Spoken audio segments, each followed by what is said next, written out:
Hey everyone, I'm Peter Stories here to guide you today.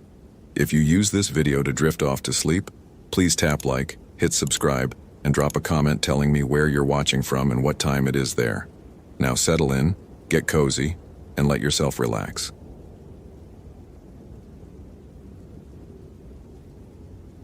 Melissa Rodriguez woke from the dream with Trevor Adams's scream still echoing in her skull. Not the sound itself, but the feeling of it. Vocal cords tearing as something with too many joints bent him backward until his spine snapped like green wood. She'd watched it happen from behind her own eyes, unable to move, unable to help. While October rain hammered the tent, and a woman in white stood perfectly still in the downpour, long black hair plastered across a face that held no features, only darkness. The dream had come 3 nights running, identical each time, and Melissa's PhD in ecological science offered no framework for why she knew with absolute cellular certainty that Trevor was already dead and had been for 72 hours. Her iPhone 3GS showed 0547 hours, alarm set for 0600. Melissa turned it off, sat up in her Seattle apartment bedroom, and tried to apply logic to the illogical. Vivid, recurring nightmares had documented neurological explanations: stress, anxiety, pattern-seeking behavior, and an overactive prefrontal cortex. She'd been working with Trevor on the Olympic-spotted owl population survey for 6 months, spending weeks in backcountry together. Professional relationship built on shared data and mutual respect for scientific methodology. When he'd missed 3 consecutive radio check-ins, concern was natural. Dreaming about worst-case scenarios was predictable psychological response. Except the dream contained details Melissa couldn't have known. The specific tent model Trevor used, North Face VE25, orange fly sheet with black trim, the exact location in the Hoh rainforest backcountry where she'd never been. The woman's white garment, which her waking mind recognized as a kimono despite having no conscious reference for traditional Japanese clothing. And the cold, that penetrating chill that felt like it originated from somewhere outside temperature, outside physics. A cold that meant something impossible. Park Dispatch had requested she deploy at 800 hours. Trevor's emergency beacon had activated briefly 2 days ago, coordinates deep in the Hoh wilderness, then gone silent. Standard protocol: send another biologist who knew the subject, who could identify personal effects, who wouldn't panic at finding a colleague injured or worse. Melissa had volunteered immediately because that's what you did, what professional obligation demanded. She packed methodically. Garmin eTrex Vista HCX GPS unit, fully charged. VHF radio program to park frequencies. Digital Nikon D90 for documentation. First aid kit expanded for wilderness trauma. 3 days food. Rain gear appropriate for Olympic Peninsula October. Waterproof everything because the Hoh rainforest averaged 200 inches annually, and October was peak deluge season. Her field notebook, blank pages ready for observations. The dream had shown her the tent from inside. She'd been lying in Trevor's sleeping bag, paralyzed, watching the woman in white through mesh that shouldn't have been transparent but was. The woman hadn't moved, hadn't breathed, had simply existed in the rain like a statue carved from mist and malice. Then Trevor had entered the tent, Melissa watching through his eyes now, perspective shifting impossibly. And the woman had followed, hair moving independent of physics, reaching, touching, bending him backward with grip that left no marks but crushed vertebrae anyway. Melissa's scientific training insisted dreams weren't prophetic. Couldn't be. Causality ran one direction: past informed, present informed, future. The brain constructed narratives from accumulated data, pattern matched against stored memories, generated probabilistic scenarios. Nothing more. The fact that she'd dreamed Trevor's death meant only that her subconscious was processing legitimate concern about a missing colleague. The helicopter insertion at Aero 930 hours went smoothly.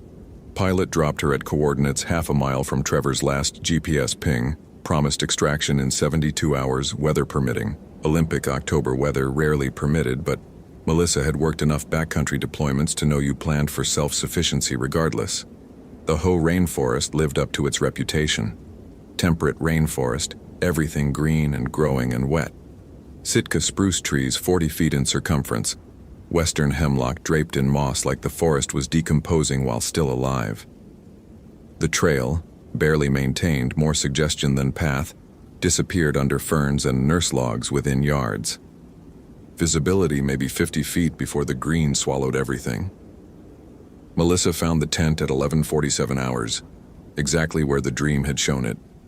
North face VE25, orange and black, set up properly in a clearing beside a creek she could hear but not see through the undergrowth. Her stomach clenched. Coincidence. Had to be coincidence. She'd seen photos of Trevor's gear. Her brain had simply inserted accurate details into anxiety dream framework. Trevor? It's Melissa Rodriguez, NPS Wildlife Biology. You missed check-ins. I'm here to assist. No response. The tent fly was zipped closed. Rain pattered on nylon, on leaves, on the moss covering every surface. The temperature was maybe 45 degrees, but Melissa's breath misted like it was below freezing. She approached carefully, documenting with the Nikon. Tent showed no external damage, no signs of bear activity, no obvious trauma. Trevor's backpack leaned against a tree, bear canister sealed. His boots sat outside the tent vestibule, laces still tied. He'd been barefoot when the woman... Melissa stopped that thought. The dream wasn't real, wasn't prophetic. Was her brain generating worst-case scenarios based on incomplete data? She opened the tent fly. Trevor Adams lay in his sleeping bag, exactly as the dream had shown. Body positioned wrong. Spine bent backward at an angle human spines didn't achieve naturally. Neck twisted. Face locked in expression of terminal horror. Eyes open, staring at nothing. Dead for at least 48 hours based on lividity and the early stages of decomposition, though the cold was slowing putrefaction. Melissa's training took over. Document scene. Photograph from multiple angles. Check for obvious cause of death. No visible wounds, no blood, no signs of animal attack. Note environmental conditions, time of discovery, GPS coordinates. Call dispatch with casualty report. Her radio produced only static. The GPS showed solid satellite lock but wouldn't communicate with the base station. Phone showed no signal. Expected this deep in the rainforest. She'd have to hike to higher ground for transmission. Standard procedure for backcountry incidents. Melissa noticed the journal when she moved to close Trevor's eyes. Field notebook, identical to her own, lying open beside his head. The handwriting was Trevor's. She'd seen enough of his data logs to recognize the precise block letters, but the content made her skin prickle. October 14th, 2009, 19:23 hours. She's standing outside the tent, has been for 6 hours, doesn't move, doesn't blink. Rain passes through her, but she stays dry. I tried to photograph her. Every frame shows empty forest. Tried to leave, walked for 3 hours, ended up back here. GPS says I traveled 8 miles north. The clearing says I never left. She's waiting for something. I think she's waiting for me to understand. October 15th, 03:44 hours. Can't sleep. When I close my eyes, I see what happened to her. Not told, shown. I'm inside her memory, experiencing her death. Japanese internment camp, 1943. She was 17. Guard named Adams, same surname as me, impossible coincidence, took her from the barracks. 3 months later, she was pregnant. They found her in the forest, hanging from a Sitka spruce. Baby died with her. No one was punished. No one remembered her name, but she remembers. She remembers everything. And she thinks I'm him, thinks I'm the guard. I showed her my ID, my credentials, tried to explain I'm not related, I'm not him. She doesn't care, she doesn't speak. She just waits. October 15th, 17:56 hours. Tried to run, got 3 miles. Blinked, and I was back at the tent. She was inside this time, sitting across from me. Hair covering her face, but I can feel her looking, feel her remembering. My family name is Adams, that's enough. She doesn't want justice. Justice is impossible. She wants completion. 7 men violated her. 6 died over the decades, accidents that weren't accidents. I'm the 7th. Not the 7th man, the 7th Adams, 7th bearer of the name. Seventh link in the chain. The revenge doesn't end. It just finds new targets, new generations. October 16th, 02:11 hours. She's inside the tent now, arms reach away. I can see through her hair to what used to be her face. It's not blank, it's been removed. Not violently, carefully, methodically. The way you remove something you don't want to see in a mirror. She's reaching for me. I can't move. Paralyzed like in sleep paralysis, but I'm awake. The entry ended there. Melissa's hands shook, turning pages. More writing, increasingly illegible, transitioning from English to something else. Japanese characters maybe, though Melissa didn't read Japanese and Trevor didn't speak it. The final pages showed only drawings. A woman in white, a noose, a tree, 7 names written and crossed out. Thomas Adams, 1943, The Guard. Richard Adams, 1967, Accident. David Adams, 1982, Suicide. Peter Adams, 1995, Disappeared. Stephen Adams, 2001, Heart Attack, age 34. Jonathan Adams, 2006, Drowning. Trevor Adams, 2009. Melissa forced herself to breathe. This was data. Disturbing data, but analyzable. Trevor had clearly experienced some kind of psychological break, possibly hypothermia-induced hallucination, constructing elaborate paranoid narrative around coincidental surname. The Japanese internment camp connection was real. There'd been a facility near Lake Crescent during World War II, but the rest was trauma brain-generating meaning from chaos. She photographed every page of the journal. Evidence for the incident report, for the psychological autopsy that would follow. Then she checked Trevor's body more carefully for actual cause of death. The spine wasn't just bent, it was broken in 3 places. Vertebrae crushed with force that should have required industrial equipment. No external bruising, no fractures to limbs or skull. Just impossible internal trauma that suggested something had grabbed him and folded him like origami. Melissa's scientific mind offered explanations. Seizure causing muscular contractions strong enough to fracture bone, documented in extreme cases. Except the break patterns were wrong, the force vectors inconsistent with muscle action. She photographed everything anyway, noting each anomaly. The temperature dropped 20 degrees in 5 seconds. Not gradual, instantaneous. Melissa's breath went from invisible to thick fog mid-exhale. The rain didn't stop but began freezing on contact, coating the tent in ice that shouldn't form at 45 degrees ambient temperature. She looked up. The woman from her dream stood at the tent entrance. White kimono soaked through but somehow not dripping. Long black hair covering her face. Body perfectly still in a way that living bodies couldn't achieve. The air around her rippled like heat shimmer in reverse, cold radiating invisible waves. Melissa's training provided framework. Hallucination from stress, grief, hypothermia setting in faster than expected. She wasn't really seeing this. Her brain was pattern matching against the dream imagery, constructing sensory experience from expectation. Not real. The woman moved, not walked, relocated, occupying one position then another with no transition between. Now kneeling beside Trevor's body. Now reaching toward Melissa with hands that had too many joints in the fingers. Melissa scrambled backward, hit the tent wall, fell through the nylon like it wasn't there and into the forest beyond. She landed in ferns, mud soaking through her rain gear, and when she looked back, the tent was empty. No woman, no Trevor, just empty space where the tent had been. The GPS showed she'd moved 80 yards east, but she'd just fallen, hadn't walked. The clearing was visible through the trees, orange tent clearly present. Melissa stood, checked herself for injury. None. Checked her GPS against landmarks, position accurate. Checked her perception against rational framework, failing completely. She walked back to the tent. Trevor's body was there, the journal was there, the woman was gone. Melissa's scientific mind tried to process. Grief hallucination, PTSD flashback, something explainable. But the frozen rain coating everything hadn't melted, still glittered with ice crystals that violated every thermodynamic law. Her radio crackled to life. not dispatch. Trevor's voice, perfect clarity. She doesn't want you, wrong name. Rodriguez isn't Adams, you're just witness, just documentation. But you have to understand what happened, have to complete the observation. Scientific method, right? Form hypothesis, gather data, reach conclusion.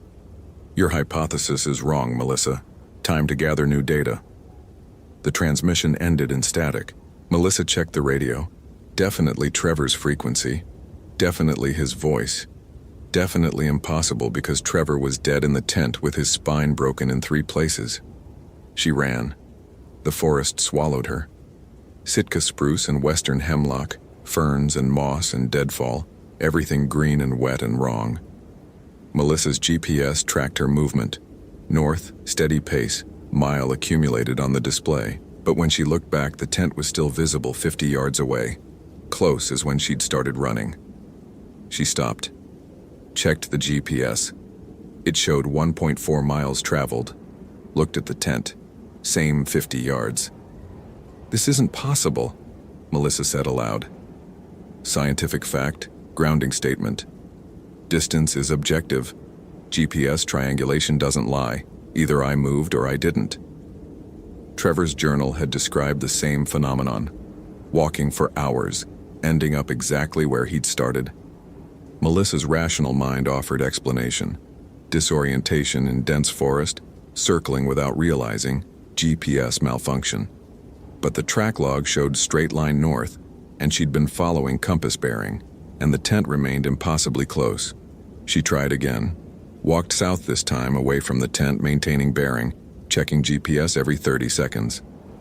Distance accumulated, 0.3 miles, 0.6 miles, 1.1 miles. She looked back. The tent was 30 yards away, closer than before. Melissa's hands found her field notebook, pen. Documentation. If her perception was failing, if something was wrong with her cognition, at least she could record symptoms. Scientific method. Observe, record, analyze. She wrote, 1,423 hours, spatial anomaly. GPS indicates travel distance inconsistent with visual observation. Tent appears stationary relative to my position despite recorded movement. Hypothesis, equipment malfunction. Test, manual distance measurement using pace count. She paced north, 200 steps, roughly 500 feet accounting for terrain. Turned around. The tent was directly behind her, 10 feet away. She was inside it. Trevor's body lay beside her, spine bent wrong, eyes staring. How? She'd just been outside, had walked away, had... The journal lay open to a new page. Melissa's handwriting, her field notebook. But she hadn't written this. You're experiencing non-linear time. She controls the space here, makes it loop, makes it repeat. You can't leave because you haven't arrived yet. You can't arrive because you haven't left yet. Causality is suggestion, not law. Welcome to what I learned. Melissa dropped the notebook. Not her handwriting, after all, she could see now. Similar, but different. Trevor's handwriting imitating hers, or her brain interpreting his handwriting as hers, or time was actually non-linear, and she'd written this in a future that was also past. Her phone rang. iPhone 3GS. No signal, but ringing anyway. The caller ID showed her own number. She answered. Don't go to the hanging tree, her voice said from the speaker. Future Melissa or past Melissa or hallucination Melissa, impossible to know. You'll want to investigate. You'll want data about the original incident. The tree is marked in Trevor's journal, pages 37 through 40. GPS coordinates that lead exactly where she died. Don't go. Documentation isn't worth it. Some observations change the observer. This isn't real, Melissa said to herself, to the phone, to the rain. Psychotic break? Hypothermia? Something explainable? You're still trying to rationalize, her voice answered. Still looking for framework. There isn't one. She exists outside your models, outside your data. You can measure her effects but not her cause, can document the phenomenon but not explain it. That's the horror, Melissa. Not that she's impossible. That impossibility is real. The call ended. The phone's screen showed the conversation in the call log. Duration 4 minutes, 17 seconds. Her own number. Conversation with herself. Melissa's scientific training was comprehensive.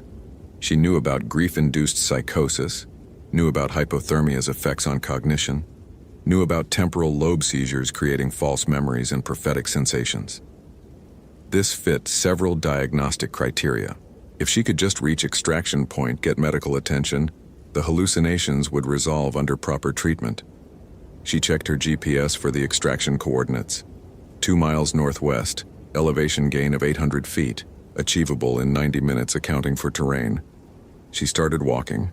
The woman in white stood on the trail ahead, not blocking it, just present. Melissa stopped, breath fogging despite her jacket being rated to 20 degrees and the temperature being objectively above freezing.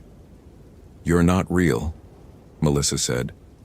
"Your grief and stress, and my brain pattern matching against cultural imagery I've encountered subconsciously." The woman's hair moved, not like wind was blowing it, but like it was alive, reaching. Beneath the black strands, Melissa caught a glimpse of what had been face. Trevor's journal was right. It wasn't blank. It had been removed. Systematically, carefully, the way you destroy something you can't bear to see. Melissa tried to step around her. The woman's hand shot out, faster than eyes could track, fingers wrapping around Melissa's wrist. The touch was cold beyond temperature, beyond physics. A cold that felt like it was erasing warmth from existence rather than merely absent of heat. Vision slammed into Melissa's consciousness. She was 17. The guard's name was Thomas Adams. He came to the barracks after lights out, hand over her mouth, weight crushing her into the thin mattress. Nobody helped. Nobody acknowledged. 3 months later, she was visibly pregnant, unmarriageable, shameful. Her father wouldn't look at her. Her mother wept. The forest seemed like mercy compared to the camp, the shame, the child growing inside her from violation. The Sitka spruce was ancient. The rope was regulation camp property. She tied the noose carefully because she'd been raised to do things correctly even when the thing being done was ending her life. The drop was insufficient. She hung for 12 minutes, choking, clawing at the rope, baby kicking inside her while consciousness faded and the forest watched and nobody came because nobody cared about one more dead internment prisoner. But death wasn't ending. Death was beginning of waiting, beginning of remembering, beginning of counting years until the name Adams appeared again. Until she could reach out from the space she occupied, that wasn't quite death and wasn't quite life, and exact the payment the world had refused to demand. Melissa snapped back to present, gasping, the woman's hand still on her wrist. The vision had felt absolutely real, not imagined, experienced. Memory transfer, consciousness invasion, something impossible that happened anyway. "I'm sorry," Melissa heard herself say. "What happened to you was wrong. What he did was monstrous, but Trevor wasn't him. I'm not him. We're not responsible for..." The woman's other hand came up, touched Melissa's forehead with one elongated finger. Different vision, different perspective.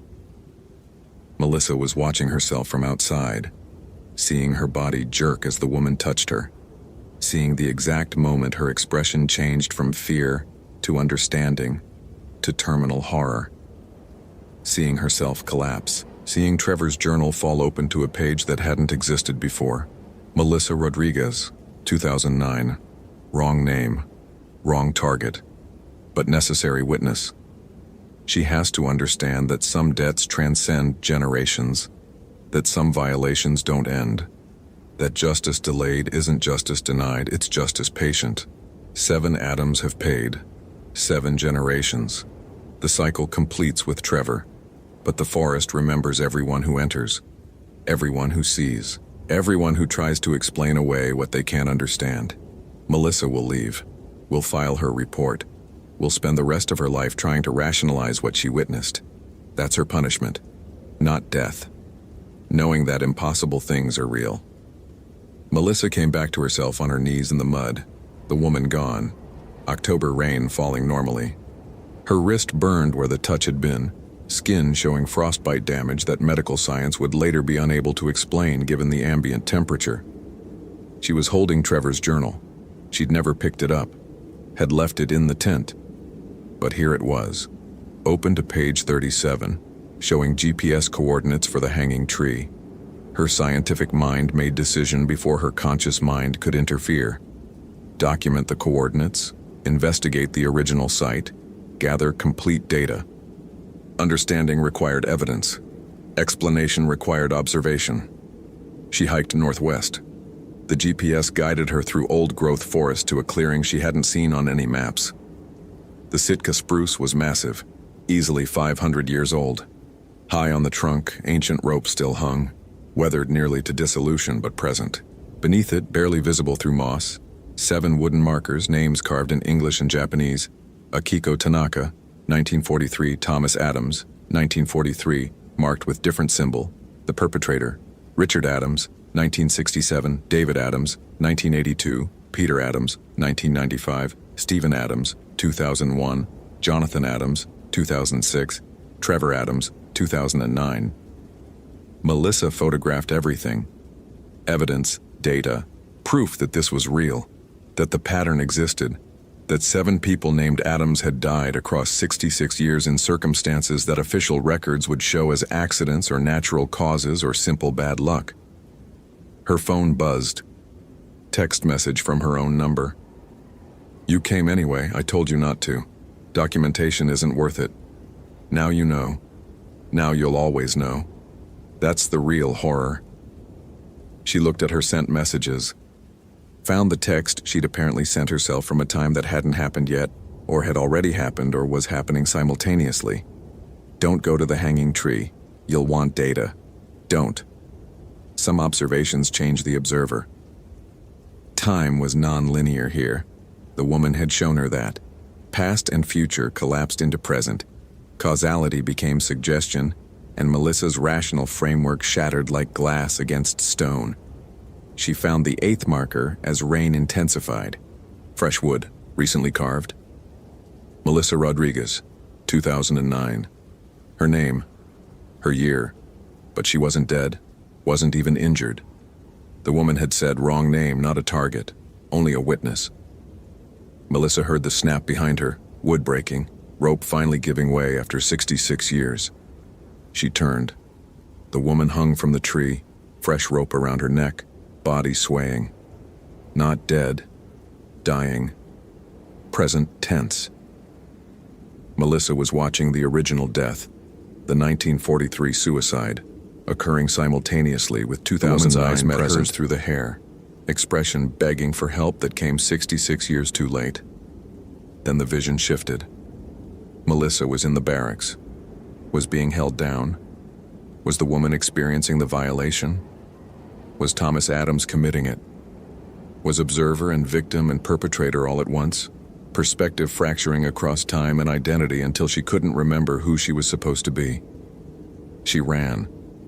This time the forest let her go. GPS tracking made sense. Distance accumulated proportionally. And after 2 miles of desperate flight, she reached the extraction point on schedule. The helicopter came at 1600 hours, pilot noting she looked shaken but otherwise fine. Melissa filed her report. Trevor Adams deceased. Cause of death undetermined pending autopsy. Possible spinal trauma from fall or seizure. Location showed no hazards. Body recovered for forensic examination. Standard incident documentation. The autopsy found the broken spine. Found no cause. Ruled it unexplained medical event. Trevor's journal was logged as evidence, but the pages about the woman, the visions, the time loops, those pages were blank when examined by other people. Only Melissa could see the writing. Only Melissa knew what had really happened.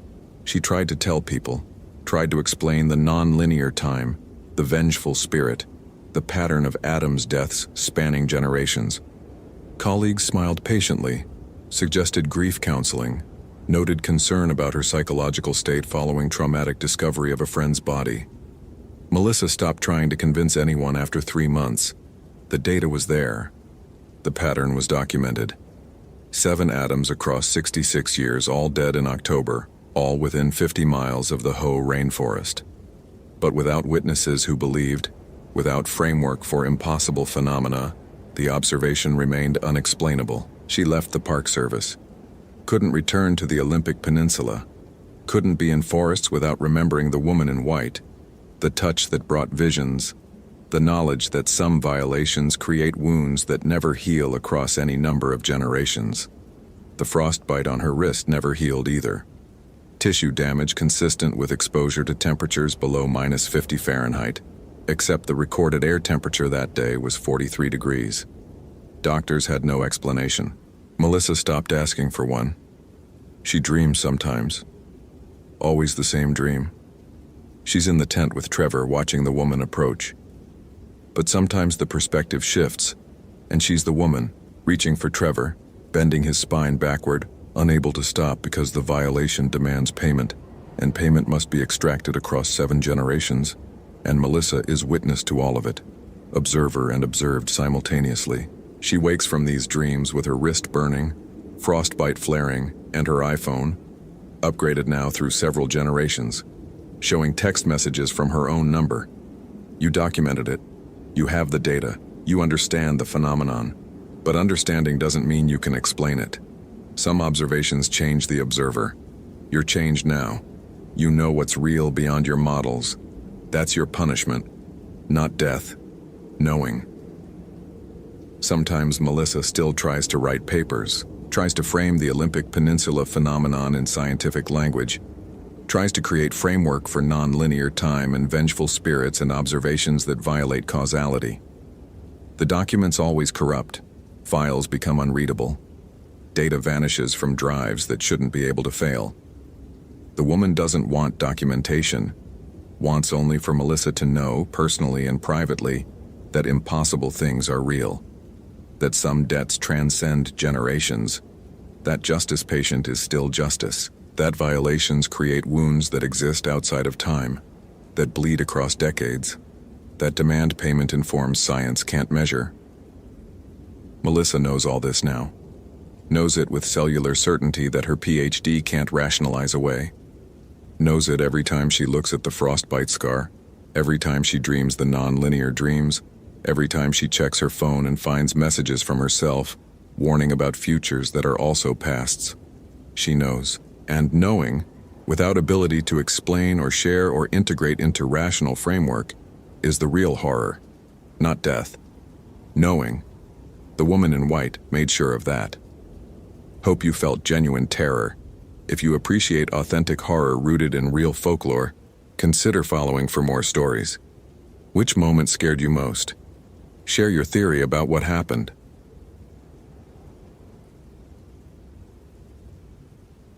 The emergency radio transmission had been corrupted. That's what Brandon Clark told himself as he listened to the recording for the 7th time. Headphones pressed tight against his ears, trying to convince his rational mind that Harper Martinez's last words weren't what they sounded like. The first part was clear enough. This is Harper Martinez, day permit 3847, requesting immediate assistance at Hetch Hetchy North Rim, grid 379462, 119-7871. I found the cairn. I found what they buried. And I think... Then static consumed her voice, but beneath the static, distinct and impossible to rationalize away, Brandon heard 3 things. Harper Martinez screaming, something else screaming in a language that might have been Romanian, and a third voice, male, ancient, hungry, saying his daughter's name. Lily Clark, it whispered through a century of death. Tell her father I'm coming home. Clark's hands trembled as he removed the headphones. The Yosemite dispatch office was empty at 11 p.m. Just him and the recording equipment and the growing certainty that Harper Martinez hadn't simply fallen from the Hetch Hetchy Rim or gotten lost in the backcountry. Something had taken her. Something that knew his daughter's name. His phone buzzed. A text from Mrs. Chen, his neighbor who watched Lily on his overnight shifts. Lily's asleep. Had nightmares again, but settled down.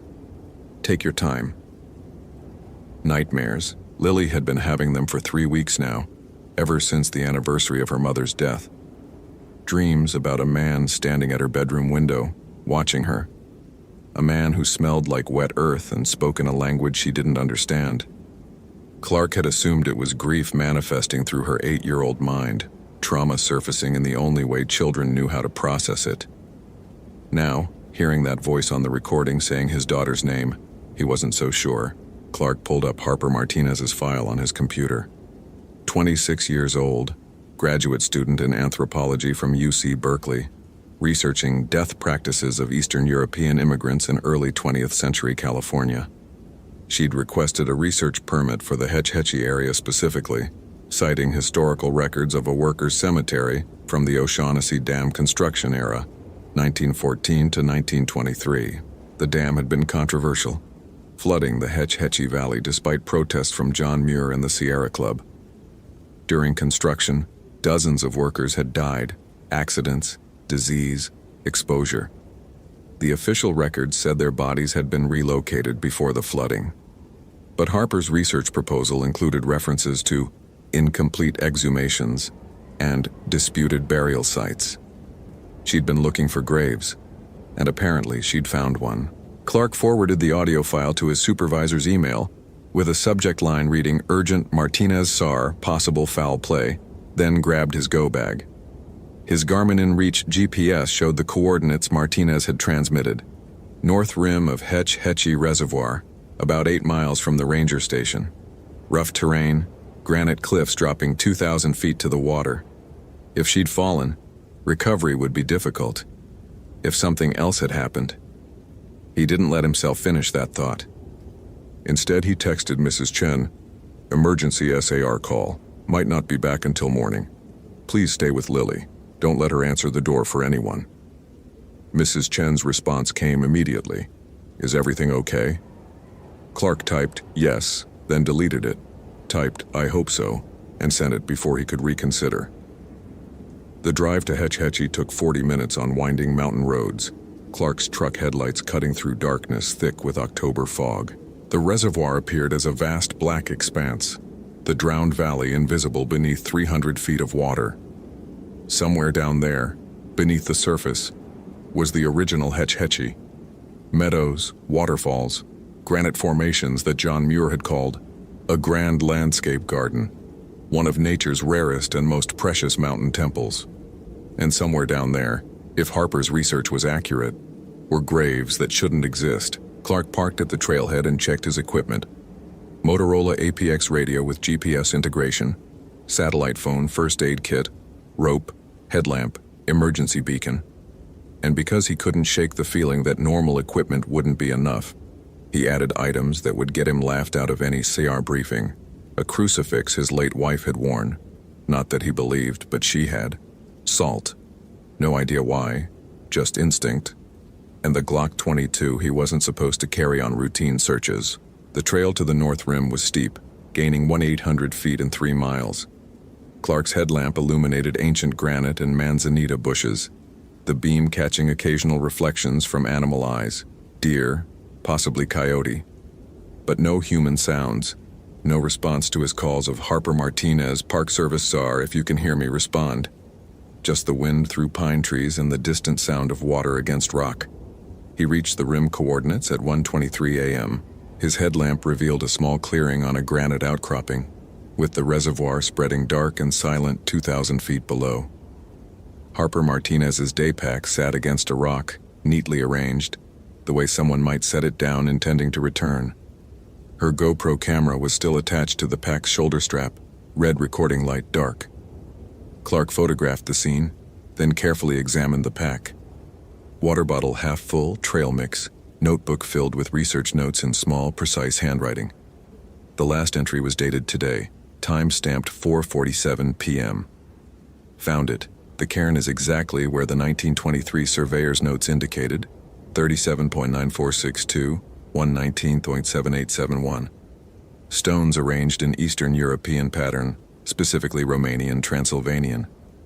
Engravings match protective symbols against strigoi, vampire, revenant, which means they knew what they were burying. They knew it wasn't a normal death. Question: if these are protective symbols, why place them on top of the grave? Unless they weren't trying to keep people out. They were trying to keep something in, need to excavate, need to see what... The entry ended mid-sentence, the pen trailing off the page. Clark turned slowly, scanning the clearing with his headlamp. 20 feet from the pack, partially hidden by scrub oak, he saw the cairn, a mound of carefully stacked stones, each rock placed with obvious intention, the pile forming a rough rectangular shape about 6 feet long and 3 feet wide. Grave-sized, and the stones had been disturbed. Recently, someone had pulled away the top layers, exposing a gap in the center where darkness gaped like a mouth. Clark approached slowly, every instinct screaming at him to retreat, call for backup, wait for daylight and proper authorities. But Harper Martinez was missing, and his daughter's name had been spoken by something on that corrupted recording, and he couldn't shake the certainty that time mattered here. He knelt beside the cairn and pointed his headlamp into the gap. The beam revealed more stones beneath, and below those, fragments of wood, a coffin, collapsed from age and moisture. And within the coffin remains, glimpsed through gaps in the wood. Fabric, possibly burial clothing, pale shapes that might be bones, and something else, something that made Clark's throat constrict with irrational terror. The fabric was moving, not wind. There was no wind down in the cairn, but slow, rhythmic movement, like breathing. Clark jerked backward, his hand instinctively going to the Glock on his belt. "Harper Martinez, are you down there?" No response. Just that slow, rhythmic movement, and now Clark could hear it, a wet, rasping sound, like damaged lungs trying to draw air through fluid-filled passages. His radio crackled with static, and through the static came Harper Martinez's voice. "Brandon. Brandon Clark. It knows your name because I told it. It wanted to know who would come looking for me. I'm sorry. I'm so sorry. It showed me things, promised things. Reunion with lost loved ones, communication with the dead, answers about what comes after. I just had to help it get out. Had to remove enough stones for it to squeeze through. And it did. It got out. And now it's... Where are you?" Clark demanded into the radio. "Martinez, what's your location?" "It's wearing me," Harper's voice said. But the tone was wrong now, layered with something else beneath it. Just like it wore the construction worker in 1923, wore him until the others realized and killed them both. Buried them together. But it's stronger now. Fed on me, learned from me. And I told it about you, about your daughter, about how you're all alone since your wife died. It liked that. Loved ones, Mr. Clark, are leverage. The voice that had been Harper's dissolved into something else. Male, thick with an accent that might have been Romanian, resonant with malice. "I know how you suffer, Brandon Clark. I know the emptiness since your Elena died. 3 years you grieve, raise your Lily alone, push away everyone who tries to help. Such familiar pain. I was widower also once. Came to America for new life. Died building dam for rich men. Buried in this mountain far from home. But death is not the end. Death is transformation. And I have learned many transformations." Clark was backing away from the cairn now, his headlamp beam swinging wildly across the clearing. Movement in the periphery. Something rising from behind a rock. Something wearing the shape of Harper Martinez but moving wrong. Joints articulating at impossible angles, skin pulled too tight over a frame that was too large for it. "I took the girl's knowledge," the thing said in that layered voice. "Took her memories, her language, her understanding of this modern world. Useful. But I hunger for more than knowledge. I hunger for life. Warm blood, beating heart, breath in lungs. And your Lily. Such young blood, such innocent heart. She will sustain me for decades." Clark drew the Glock, hands steady despite the terror flooding his system. "Stay away from my daughter." The Harper thing laughed, and the sound echoed wrong in the mountain air, reverberating with harmonics that shouldn't exist. "You think to threaten Strigoi with gun? I was killed before, buried with iron spikes through heart, blessed with priests' prayers, sealed with protective symbols. Yet here I stand. Death cannot hold what refuses to die." It moved toward him with that wrong articulation, and Clark fired. 3 shots, center mass, exactly as trained. The rounds struck the Harper thing and passed through as if through mist, the body rippling where they entered but showing no real damage. Iron and lead, it said, still advancing. Americans love their guns. But this is not enemy you can shoot. This is ancient enemy. This is hunger that transcends flesh.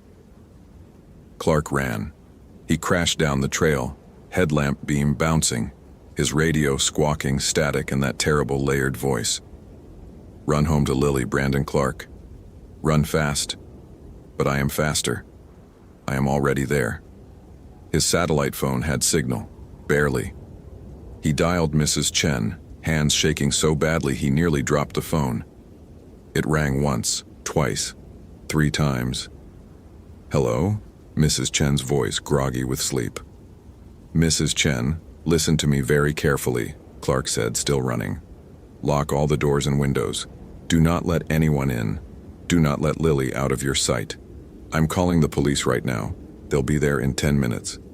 Don't open the door for anyone except uniformed police with ID. Do you understand? Brandon, you're scaring me. What's happening? Just please do what I'm asking. I'll explain everything, but right now I need you to... The call dropped. No signal.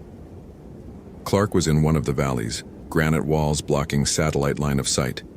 He kept running, pushing his 42-year-old body harder than he'd pushed it since the army, lungs burning, legs screaming.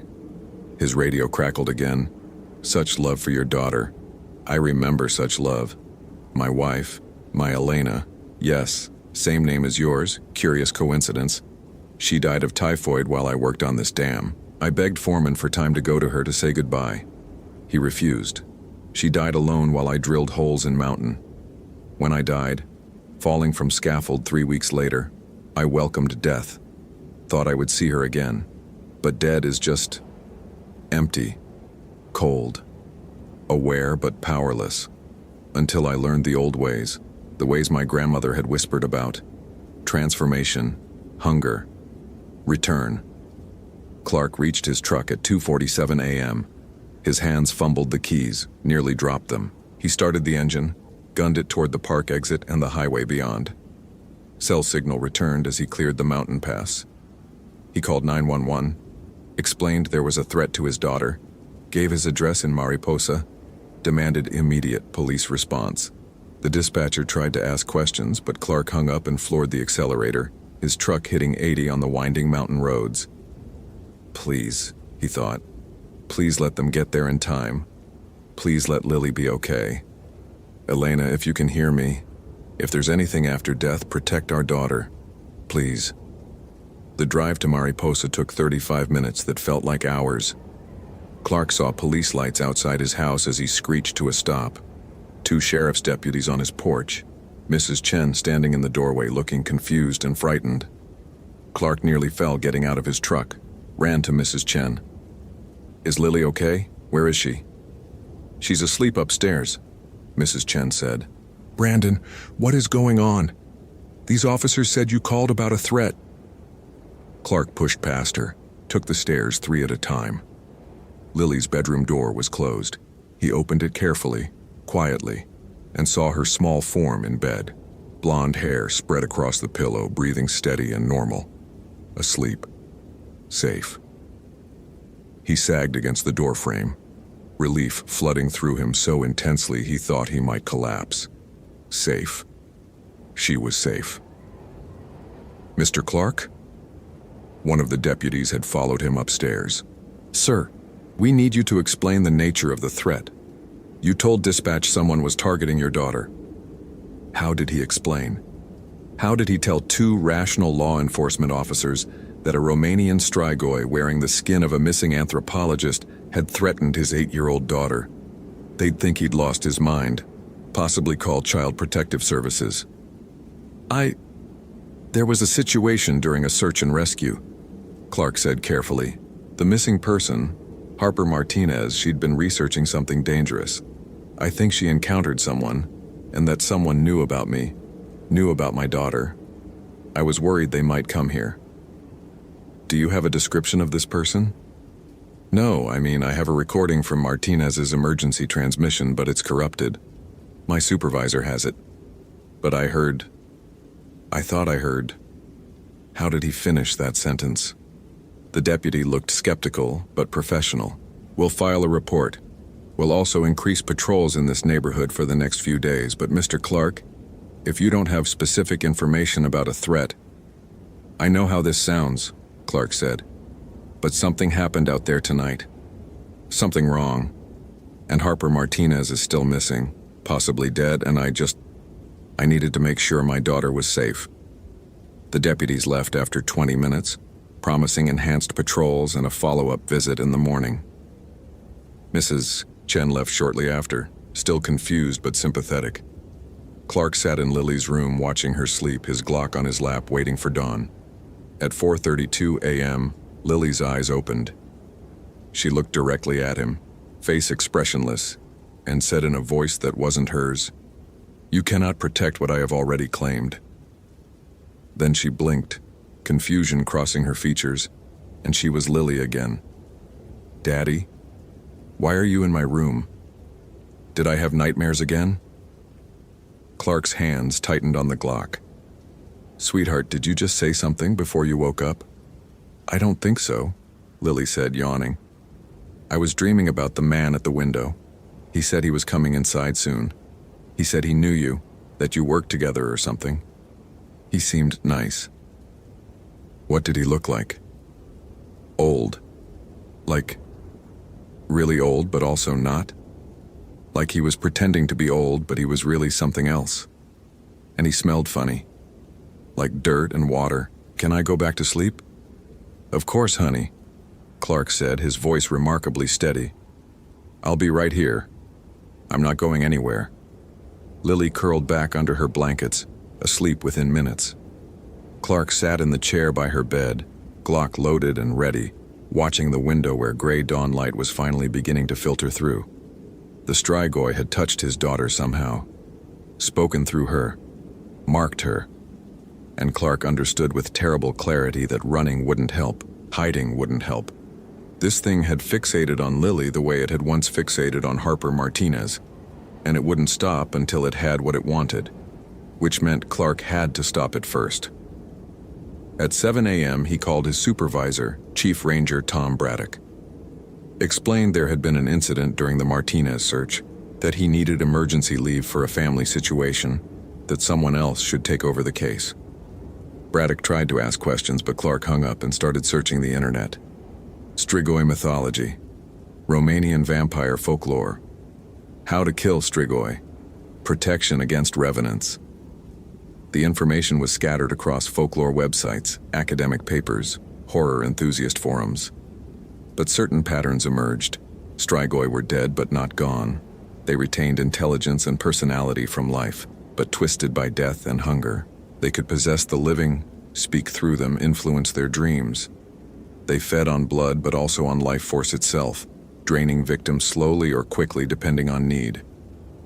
Traditional methods of destruction, decapitation, followed by burning the head separately from the body, placing garlic in the mouth, reversing the burial, facing the body downwards so if it tried to dig out it would dig deeper. Driving stakes through the heart wasn't enough alone. The stake had to remain in place until the body decomposed completely. And crucially, Strigoi were bound to their burial sites. They could travel, could possess and influence, but their physical form, the revenant body, remained tied to where they were buried. Destroy the body. Destroy the Strigoi. Clark looked at his sleeping daughter, at her innocent face, and made a decision that would either save her or damn him. He was going back to that cairn. He was going to dig up whatever was in there, and he was going to destroy it. But first he needed help, and there was only one person he could think of who might possibly believe him. Father Miguel Rodriguez ran the Catholic Church in Mariposa, a small adobe building that served the town's largely Hispanic community. Clark had never attended. Elena had been the believer, not him, but he remembered Father Rodriguez from Elena's funeral. The priest had been kind, practical, and notably didn't talk about God's plan or better places or any of the platitudes that made grief harder. Clark found him in the church at 8:30 a.m., preparing for morning service. The priest looked up from his Bible as Clark entered, concern crossing his weathered face. "Mr. Clark, it's good to see you. How is Lily?" Clark struggled for words. "Father, I need to ask you something that's going to sound insane. In my experience, the questions that sound most insane are often the ones most worth asking." Clark took a breath. "Do you believe in evil? Not metaphorical evil, not the evil men do. Actual evil, supernatural evil." Father Rodriguez set down his Bible carefully. "I am a Catholic priest. I believe in demons. I believe in possession. I believe in spiritual warfare. So yes, I believe in supernatural evil. Why do you ask?" "Because I think my daughter has been marked by something.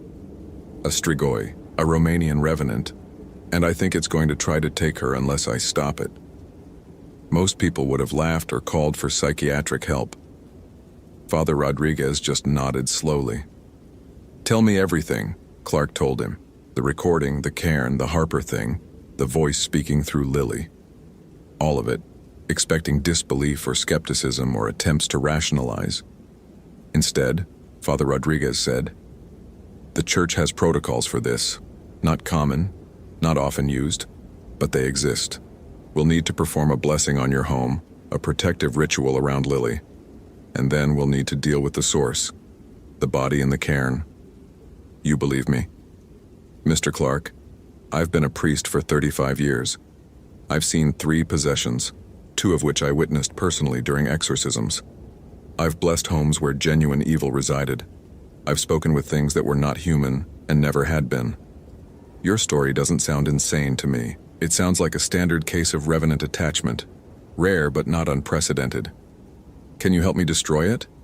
I can bless you, protect you, provide the proper prayers and rituals, but the physical destruction, the digging, the desecration of remains, the burning, that you'll have to do. The church cannot officially sanction grave desecration, even of evil." "Unofficially?" Father Rodriguez smiled grimly. "Unofficially, I'll drive you there myself."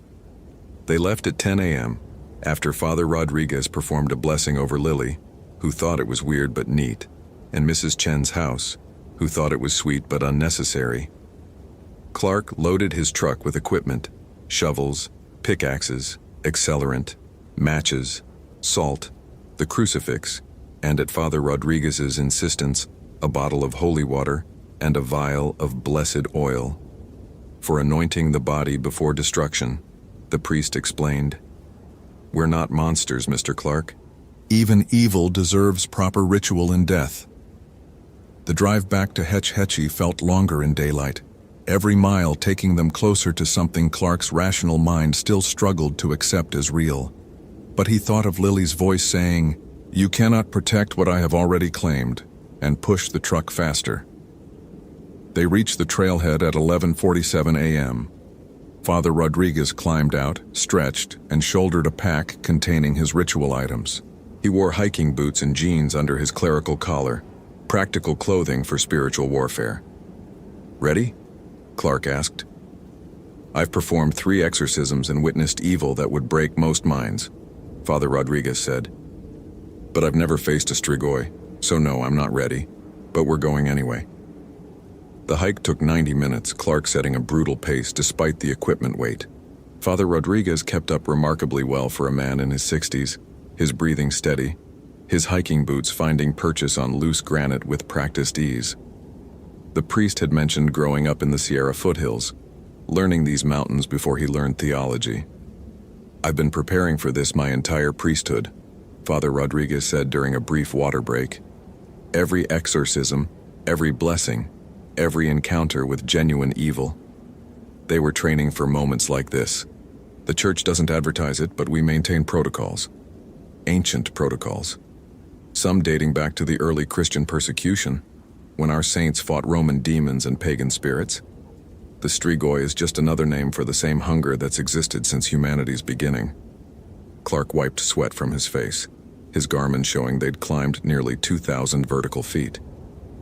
"Do you think we can actually destroy it? Or are we just postponing the inevitable.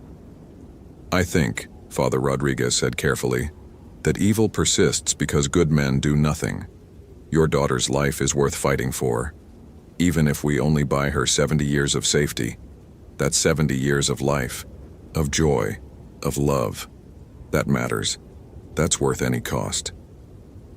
They reached the clearing at 1:23 p.m., exactly 12 hours after Clark had first found the disturbed cairn. The precision of the timing felt significant, as if the location existed in its own temporal rhythm. In daylight, the scene looked different, less immediately threatening, more obviously archaeological. The cairn was clearly old, the stones weathered and lichen-covered, moss growing in the crevices between rocks. The construction showed deliberate patterning, stones arranged in specific geometric configurations that Father Rodriguez identified as protective wards from Eastern European tradition. This isn't just a grave, the priest said, examining the stone arrangements. This is a prison. Whoever buried this thing understood exactly what they were dealing with. They used sacred geometry, probably prayers in Romanian or Old Church Slavonic. This wasn't superstition. This was sophisticated spiritual engineering. Harper Martinez's pack was still there, though animals had gotten into it overnight, scattering contents across the granite. Her notebook lay open, pages fluttering in the mountain breeze. Clark retrieved it, read the final entries more carefully now. The symbols aren't just Romanian, they're specifically Transylvanian, from the Maramuresh region where Strigoi legends are strongest. This suggests the buried individual came from that area. Census records from O'Shaughnessy Dam construction show 3 workers from Maramuresh County between 1914 and 1923.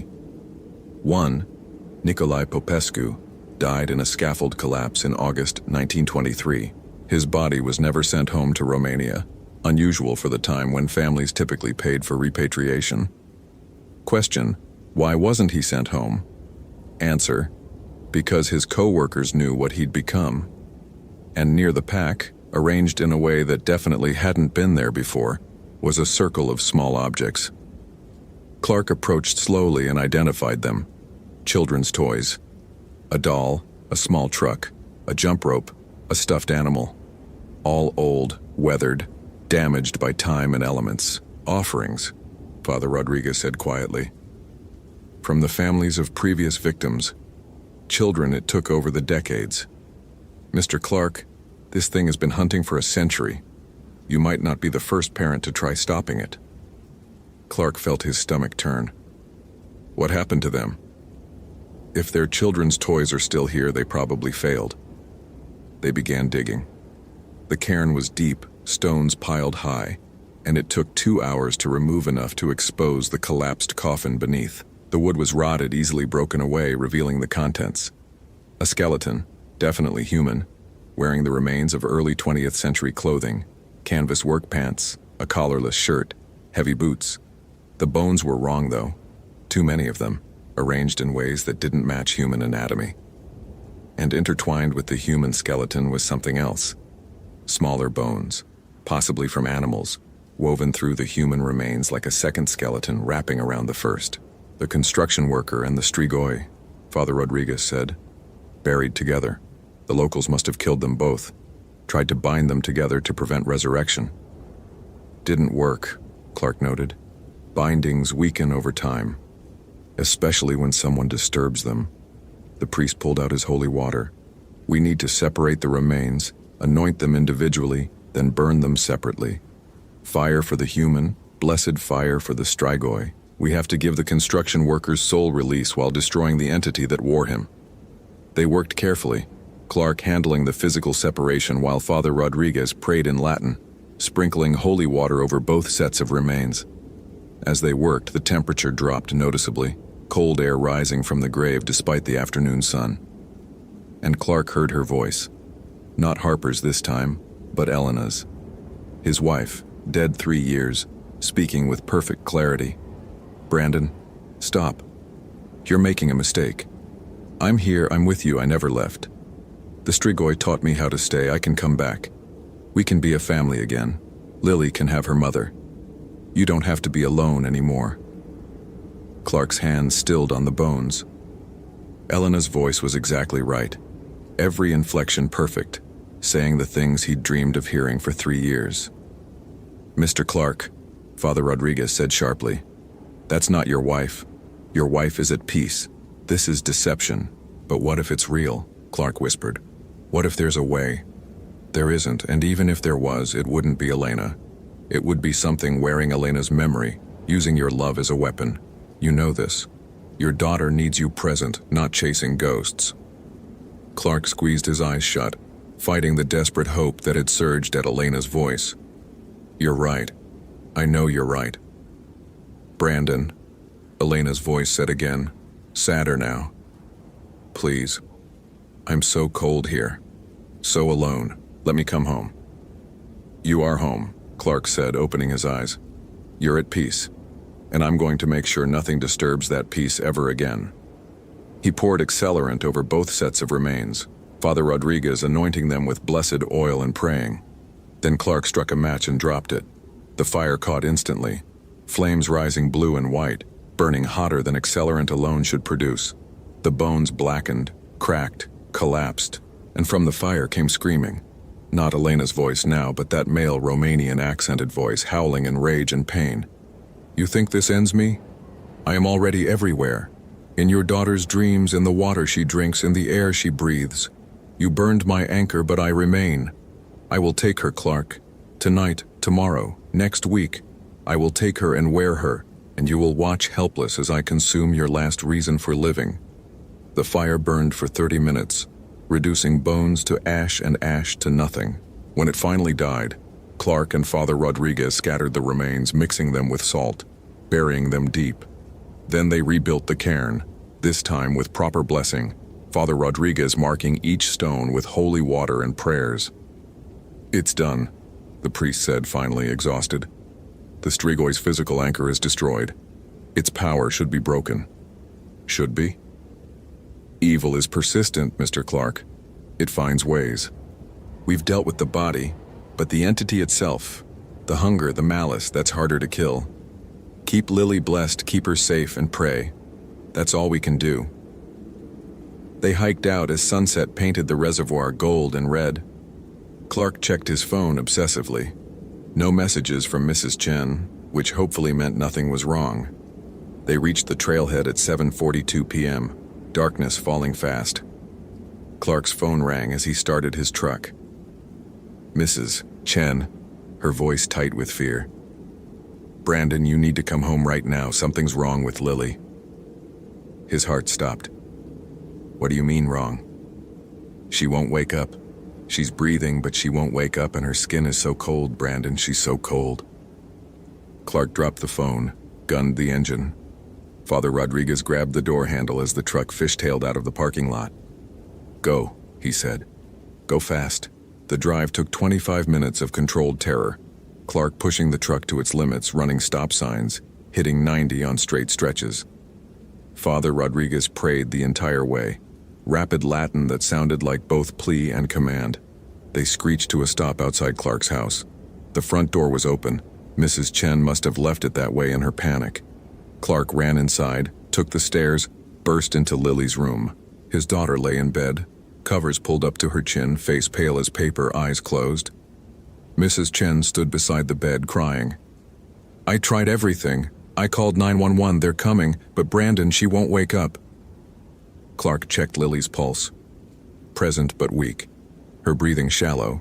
Her skin ice cold despite the warm room. This wasn't medical. This was supernatural. Father Rodriguez entered, already pulling items from his pack. Holy water, blessed oil, a small Bible. "Mr. Clark, I need you to hold her down. She's going to fight. She's unconscious. She won't be in a moment." The priest began prayers in Latin, sprinkling holy water over Lily's forehead. The effect was immediate. Lily's eyes snapped open, solid black from lid to lid, and she screamed in that layered voice. "Mine. She is mine. You burned my flesh, but I am in her blood now. In her breath, in her dreams. I have been feeding for 3 weeks, since the anniversary of the mother's death when the child's grief opened her. You are too late. Too late." Lily's small body convulsed with impossible strength. nearly breaking free from Clark's grip. Her back arched until her spine bent at an angle that should have broken it. Her fingers clawed at his arms with force that drew blood. Father Rodriguez pressed the Bible to her forehead, voice rising in volume, switching between Latin and English. "By the power of Christ, I command you to release this child. You have no claim here. You were not invited. You were not welcomed." "I was," the thing screamed through Lily's mouth, her voice layering with that ancient Romanian accent. She wished for her mother. She prayed every night for 3 years. "Please, God, bring Mommy back. I'll do anything. I'll be good forever. Just let me see her again." Such beautiful desperation. Such perfect invitation. And I came wearing Mother's voice, Mother's memory, Mother's love. The child opened every door, welcomed me into every corner of her spirit. She invited me in. Clark's vision blurred with tears, guilt crushing him. He'd been so focused on his own grief, his own pain, he hadn't seen how deeply Lily was suffering. Hadn't protected her from the predatory thing that heard a child's prayer and twisted it into access. "I'm sorry, Lily," he whispered, holding her thrashing body. "I'm so sorry I didn't see. I'm sorry I wasn't enough." "You were never enough," the Strigoi hissed. Single father, broken man, playing at strength while drowning in grief. The child needed her mother. I gave her that. Gave her dreams of Elena, memories of Elena, hope of Elena. Better than you gave her. Better than abandoning her to boarding schools and babysitters while you worked 70-hour weeks to avoid an empty house. The words cut because they were partially true. Clark had thrown himself into work after Elena died. Anything to avoid the silence of their home, the memories in every room. And Lily had suffered for it, grown quiet and withdrawn, her childhood stolen by loss. Clark felt his world cracking.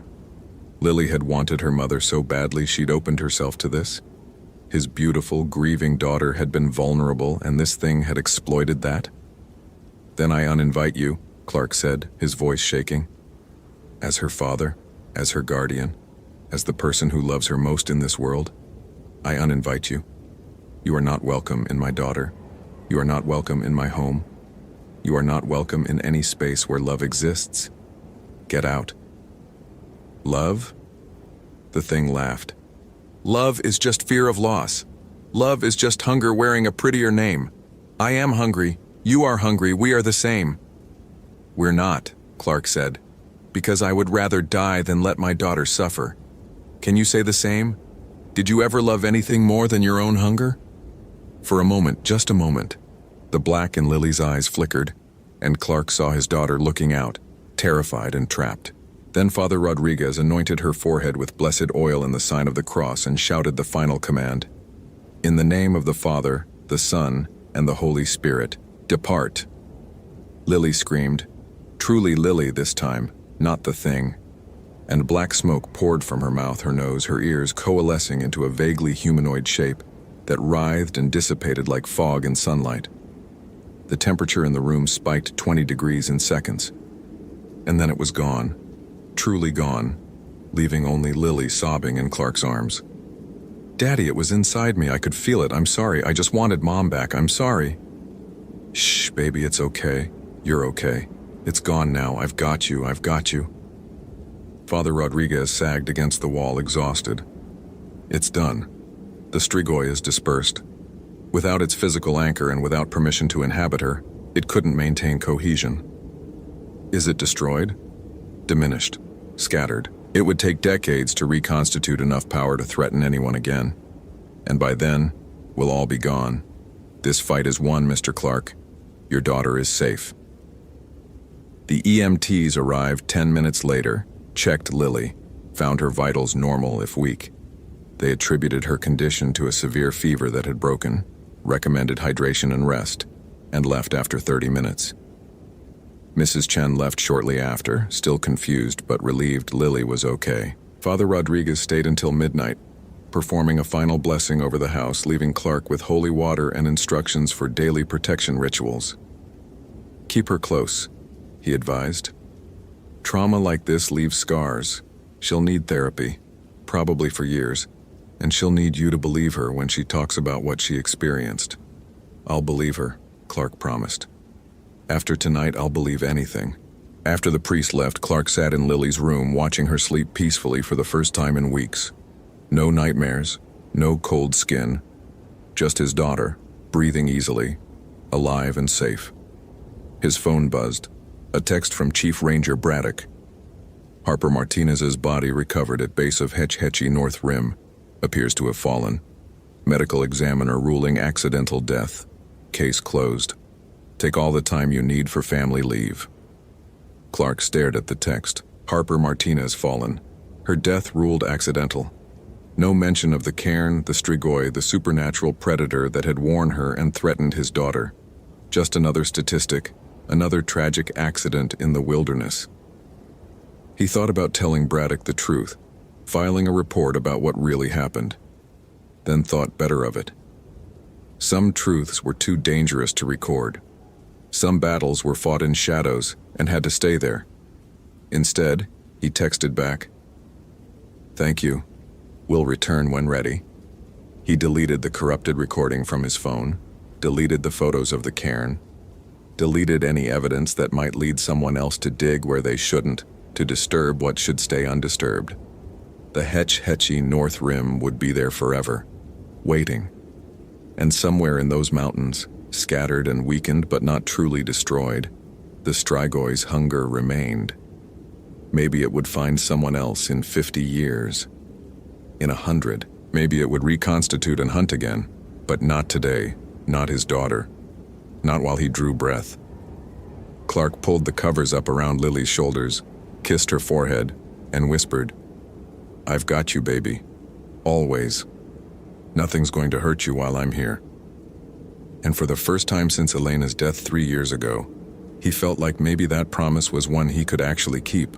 Outside Lily's window, dawn was breaking over the Sierra Nevada, golden light touching granite peaks and ancient forests.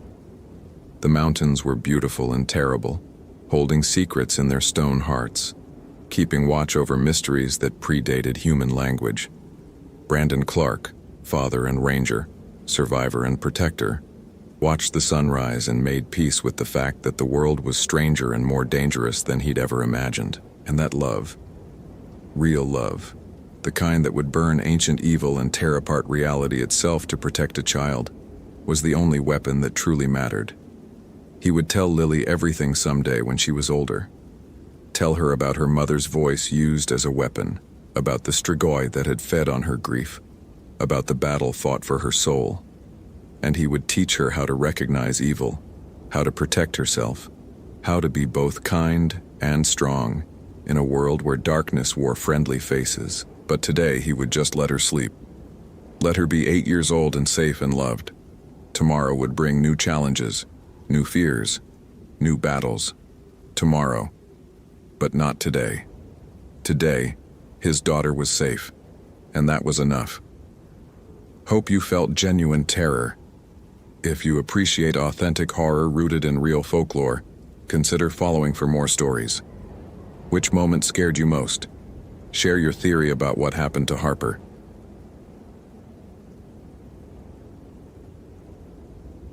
Daniel Freeman found the seventh shadow burned into the oak tree at 11:34 p.m. on October 31, 2008, and this time he was looking at it with someone who couldn't deny what it meant. Sheriff Ann Holloway stood beside him in the beam of his maglite, her weathered face pale as she studied the perfect silhouette scorched into the bark. Human-shaped, arms spread wide, mouth open in what might have been a scream, or might have been something worse. It matched the other 6 exactly. Same size, same pose, same impossible burn pattern that forensics couldn't explain, because fire didn't work like this, didn't leave negative space images without consuming the surrounding wood. "This is where Alexis Ford was last seen," Daniel said quietly. 48 hours ago. Witness said she walked toward the tree line and a shadow moved wrong, not with the light against it, and then she was gone. Daniel Freeman had spent 5 years as a National Park Service ranger at Great Smoky Mountains. After 2 tours in Afghanistan taught him that civilian life required structure and purpose, or the transition would kill him faster than any IED.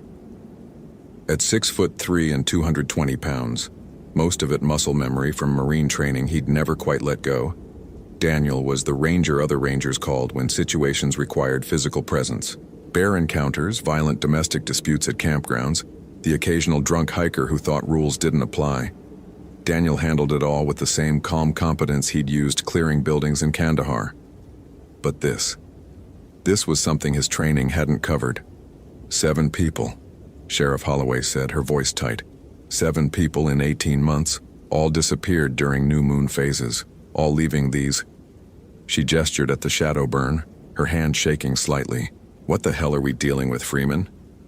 Daniel had been asking himself that question since the 3rd disappearance, when he'd first noticed the pattern everyone else seemed determined to ignore. The park saw 9 million visitors annually. People got lost constantly. Most were found, some weren't. It happened. But this was different. The first victim had been Marcus Chen, experienced hiker, last seen near Cades Cove in March 2007. Found his pack, his phone, his wallet. Found the shadow burned into a poplar tree where his girlfriend said he'd been standing when something moved in the corner of her eye and he just wasn't there anymore. Second victim, Emma Rodriguez, disappeared in June 2007 from the Alum Cave Trail. Different location, same shadow burn, same witness statement about movement and peripheral vision.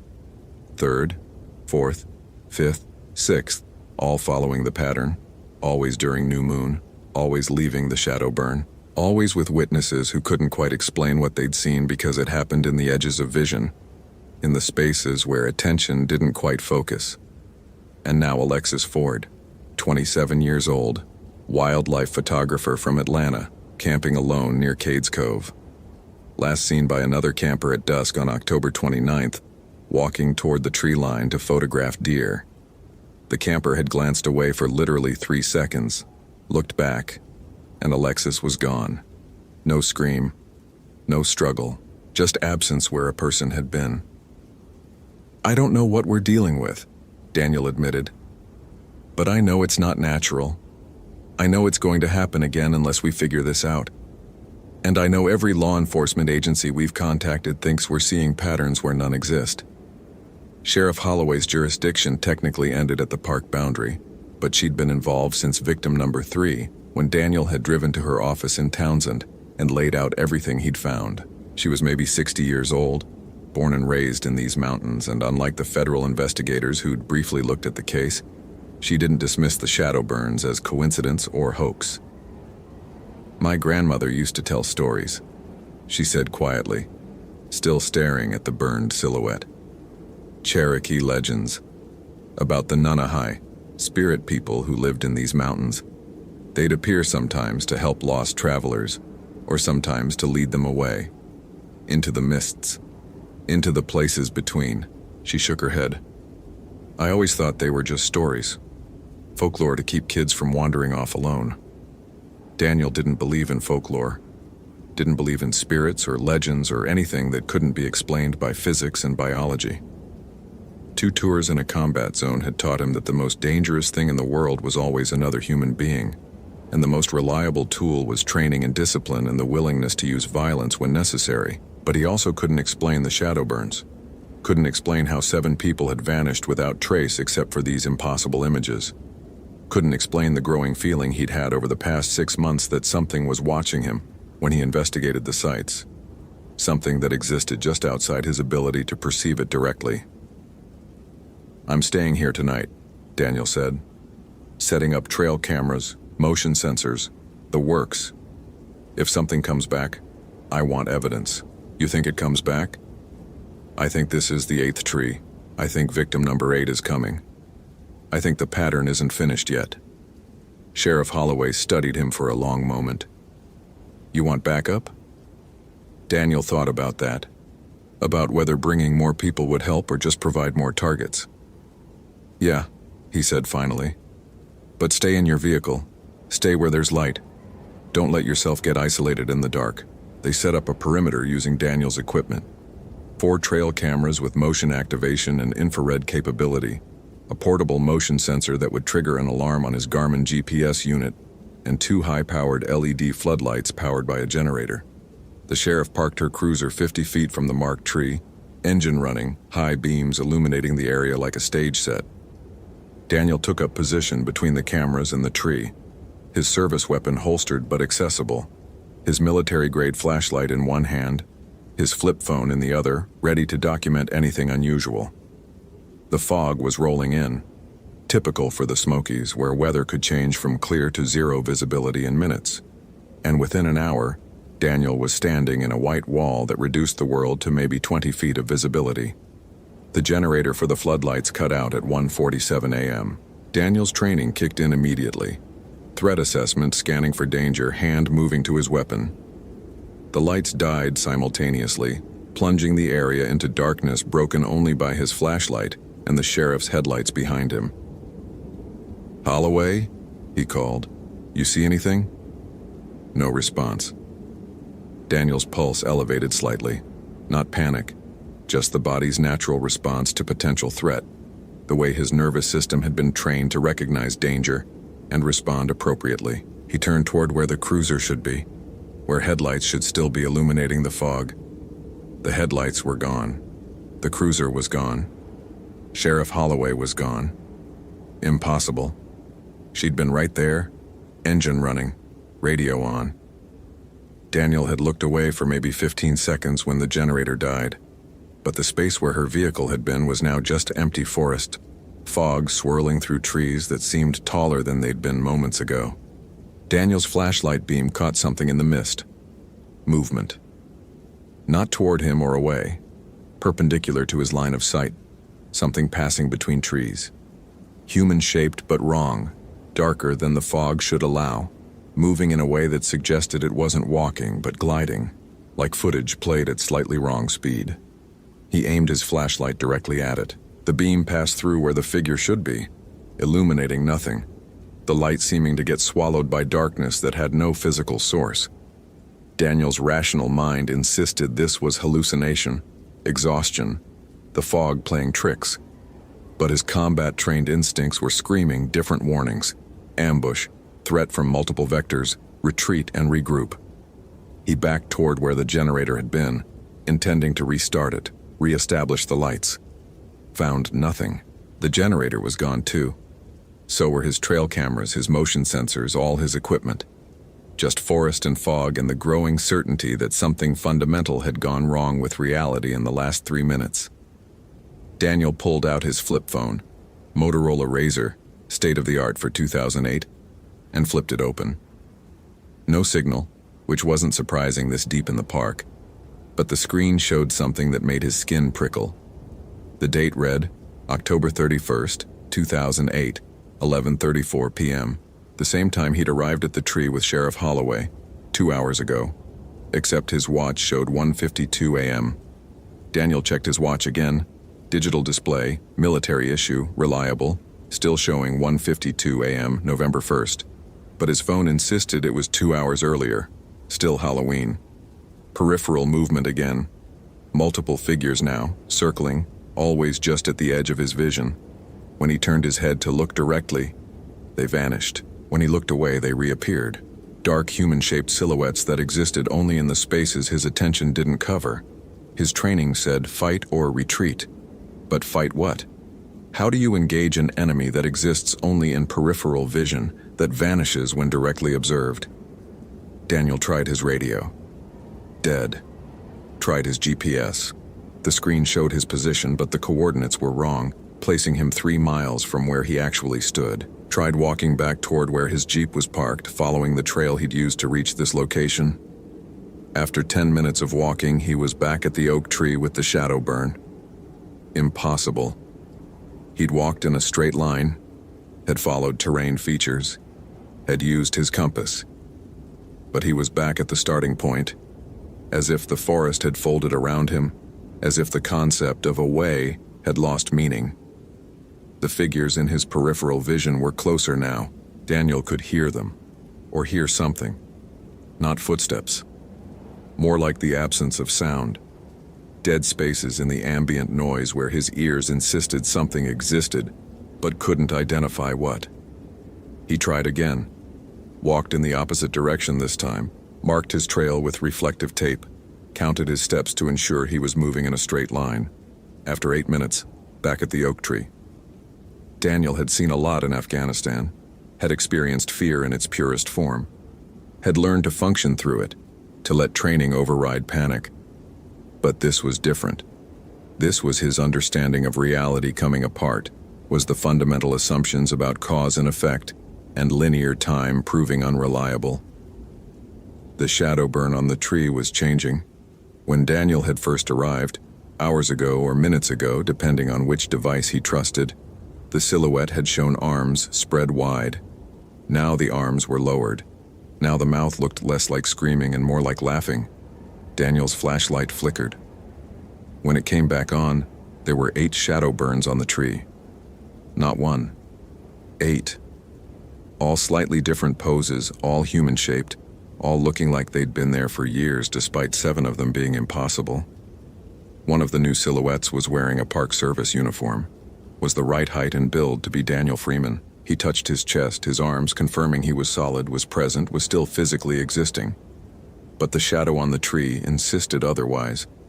Insisted he was already one of the disappeared, already consumed by whatever existed in the spaces between perception. "This isn't real," Daniel said aloud, his voice steady despite his accelerating pulse. "PTSD episode, hallucination, not real." The figures in his peripheral vision stopped moving. And then, horrifyingly, they spoke.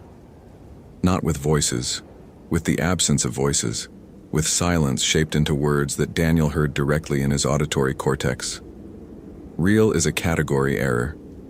We exist in the spaces your neurology ignores, in the peripheral fields your brain discards, in the moments between attention and recognition. You cannot fight what you cannot fully perceive. You cannot escape what exists outside linear causation. You are already gone, Daniel Freeman. Have been gone since you arrived. Will be gone before you got here. Time is negotiable here. Reality is consensus, and the consensus is breaking."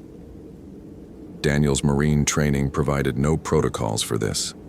No combat manual covered reality-breaking entities that spoke in auditory hallucination and existed only in peripheral vision. But his training did provide something else: the ability to function through fear, to complete the mission, even when the mission made no sense. The mission was simple: understand what happened to Alexis Ford and the 6 others. Find them if possible. Stop it from happening again. Daniel pulled out his digital camera, separate device in 2008, before smartphones made dedicated cameras obsolete, and began photographing everything. The multiple shadow burns on the tree, the fog that moved wrong, the figures he could only see peripherally that showed up in photos as darker patches in already dark mist, human-shaped voids where light seemed to stop rather than scatter. The figures spoke again. "Documentation is meaningless. Your devices measure only one layer of reality. We exist in all of them simultaneously. The people you seek are here with us, are experiencing every moment of their disappearance eternally, are screaming and laughing and sleeping and dying across infinite instances. Time is a direction you move through. Time is an ocean we swim in. You cannot save them. You cannot save yourself. You can only choose which instance you wish to experience forever." The fog began to clear, not gradually, instantly, like a switch had been thrown. Daniel found himself standing in the exact same location, but it was now daylight. Bright noon sun, temperature comfortable, birds singing, everything normal. Except he was surrounded by people. Alexis Ford stood 20 feet away, holding her camera, looking confused. Beside her, the 6 previous victims: Marcus Chen, Emma Rodriguez, all of them looking disoriented but physically present, physically real. "Daniel," Alexis said, "how did you... we were just... I was photographing deer and then everything got weird. Repeating. I've lived the last 5 minutes maybe 1,000 times. Different each time but the same. Where are we?" Daniel approached slowly, his hand away from his weapon, his body language non-threatening. "Great Smoky Mountains, Cades Cove area.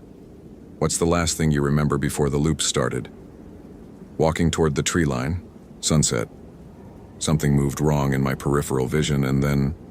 She gestured helplessly. This. Fragments. Moments that don't connect. Are you real? Am I real? I can't tell anymore. Marcus Chen spoke up, his voice shaking. I've been here for 18 months, or 18 seconds, or 18,000 years. Time doesn't work right. We see you arrive over and over, different ways each time. Sometimes you save us, sometimes you join us, sometimes you were never here at all. Daniel's tactical mind was trying to process this. 7 people, all present, all claiming to experience non-linear time, all trapped in some kind of loop or liminal space. Is there a way out? He asked. Emma Rodriguez laughed, the sound brittle. Out implies direction, implies a stable geography. This place, it's not a place. It's a fold in reality, a place where attention doesn't focus. The shadow people, that's what they are. Entities that exist in the blind spots of consciousness, and we're stuck here with them, in the blind spot, experiencing every possible timeline simultaneously. As if summoned by the name, the shadow people appeared, not in peripheral vision this time, directly visible now that Daniel was in their space rather than his own. They were humanoid but hollow, silhouettes with depth, 3-dimensional absences of light shaped like people but containing nothing, containing less than nothing, containing the active negation of existence. One of them approached Daniel. Didn't walk, transitioned, existing at different points in space without moving through the intervening distance. When it spoke, the words formed directly in Daniel's mind. You understand now. This is where we exist. Between the seconds. In the angles of perception your neurology smooths over. Humans see in narrow bandwidth, experience time as linear progression, exist in single instants. We exist in all the ignored spaces, all the dismissed moments. We are what you delete to maintain consensus reality. Why take people? Daniel demanded. Why trap them here? We don't take. You cross over. You step into the spaces between your attention, usually briefly. Usually you return before noticing. But sometimes, at specific lunar phases, at specific locations, when the boundary thins, you cross over and cannot find the way back. You become aware of us, and awareness here is permanent. You cannot unsee us, cannot return to the limited perception you left. The disappeared are not missing. They are perceiving too much. Daniel looked at Alexis, at the others. They seemed solid, real, present, but Marcus Chen flickered slightly, as if existing in multiple states simultaneously. Emma's edges were blurred, like a photograph taken with slow shutter speed. They were coming apart, fragmenting across whatever this space was. How do I get them out? Daniel asked. You don't. They are not out to be gotten. They exist here, exist there, exist in between. Consciousness is location, and their consciousness is now distributed across dimensional boundaries. You can join them. Can exist here consciously instead of disappearing into our blind spot. Or you can return to your limited perception and forget this ever happened. Forget them. Forget us. Forget that reality is consensus, and consensus is arbitrary. Daniel's military training insisted there was always a way, always an exit strategy, always a solution if you thought hard enough, fought hard enough, refused to accept defeat. But this wasn't combat. This wasn't even physics. This was something that existed outside the frameworks his entire worldview depended on. Show me, he said. Show me how this works. The shadow person didn't move, but suddenly, Daniel was seeing from its perspective, if perspective was the right word. He saw reality as layers, as overlapping instances, as probability clouds where single definite states were the exception, rather than the rule. He saw himself standing in the forest across 1,000 different timelines, where he arrived alone, where he arrived with backup, where he never arrived at all because he'd died in Afghanistan, where he'd never joined the Marines, where he'd never been born. He saw Alexis Ford existing in multiple states, alive, dead, disappeared, found, merged with the shadow people, escaped, trapped forever. All simultaneously true, all equally valid, all existing in the same space because space itself was a simplified model of something much more complex. And he saw the shadow people themselves, not as entities but as the spaces between entities, as the ignored background against which foreground reality played out, as the deleted data that made the signal comprehensible. They weren't malicious. They just existed in the gaps, and sometimes humans fell through the gaps and couldn't get out because getting out required not perceiving them, and once perceived, they couldn't be ignored. The vision ended. Daniel was back in his single perspective, his linear time, his limited bandwidth of perception, but he understood now. Understood that rescuing the disappeared wasn't possible because they weren't gone. They were experiencing too many places at once, too many times simultaneously, and returning to single-instance existence would require them to collapse back into one timeline, would require choosing which version of events was real, and deleting all the others. "There's a choice," the shadow person said. "You can take one instance, pull one version of these people back to your consensus reality, but doing so collapses all other versions, kills them across every other timeline, murders infinite instances of themselves to save one. Or you accept that they exist here, in superposition, alive in some timelines and dead in others and trapped in still more. And you return to your world with the knowledge that reality is not what you thought." Daniel looked at Alexis Ford, or one version of her, one instance selected from infinite possibilities. She looked back at him with eyes that showed too much understanding, that had seen across dimensional boundaries and couldn't unsee. "Don't," she said quietly. "Don't collapse me. I can feel all the other versions. In some of them I'm home, I'm safe. In some I'm dead, but it's peaceful. In some I'm here forever, but I'm not alone. If you pull one version back, you kill all the rest. You make one arbitrary instance real and delete everything else. I don't want that responsibility. Don't want to be the version that survived at the cost of infinite other selves." Marcus Chen nodded. "We're not suffering. Not exactly. We're experiencing everything. It's overwhelming, but it's also, we see so much more than we did. See how arbitrary reality is, how many versions of ourselves exist, how fragile the consensus is that makes any of it seem solid." Daniel's training said leave no one behind. His orders said investigate and rescue. His entire worldview said there was right and wrong, success and failure, mission accomplished or mission failed. But this wasn't a binary situation. This was something his frameworks couldn't process. "What happens to me?" Daniel asked. "I've seen you now, seen this. Can I go back?" "You are already back," the shadow person said. "This conversation is happening in the space between your decision to investigate and the moment you'll forget investigating. You'll return to your timeline with no conscious memory of us. We'll file a report saying you found nothing. We'll slowly forget the victims. We'll eventually convince yourself this never happened." "No," Daniel said firmly. "I won't forget." "You will. You must. Human neurology cannot maintain awareness of us and function in consensus reality simultaneously. You will remember for hours, then minutes. Then you'll remember that you forgot something important. Then you'll forget that you forgot. Then we'll be gone from your conscious access. We'll exist in your blind spot again. And when you arrive at this tree in 2 hours, because time is flexible here, you'll investigate the shadow burn and find nothing and file your report and move on." Daniel felt it happening even as the shadow person spoke. The memories were already becoming slippery, hard to grasp, like trying to remember a dream after waking. Alexis's face was blurring. The shadow people were fading back into peripheral vision. The daylight was dimming. He grabbed his camera, took more photos, physical evidence. Something to anchor the memories when his neurology deleted them. The shadow person that might have been amused. "Your devices will show only fog and trees. The images exist in your perception only. When you return to single-instance consciousness, they'll revert to standard documentation of empty forest." Daniel checked his camera's display screen. Empty forest. Fog.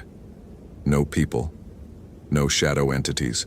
Just normal landscape photography of normal woods. You cannot document what exists outside your perceptual bandwidth. The shadow person continued. Cannot prove what you're about to forget. Cannot save what doesn't need saving. The disappeared are fine. Better than fine. They exist in expanded consciousness now. They see more than you can imagine. They would not return to your limited existence even if offered. Is this real? Daniel asked. Last question before the memory deletion took hold. Real is consensus. You're asking if this matches your consensus reality. No, it doesn't.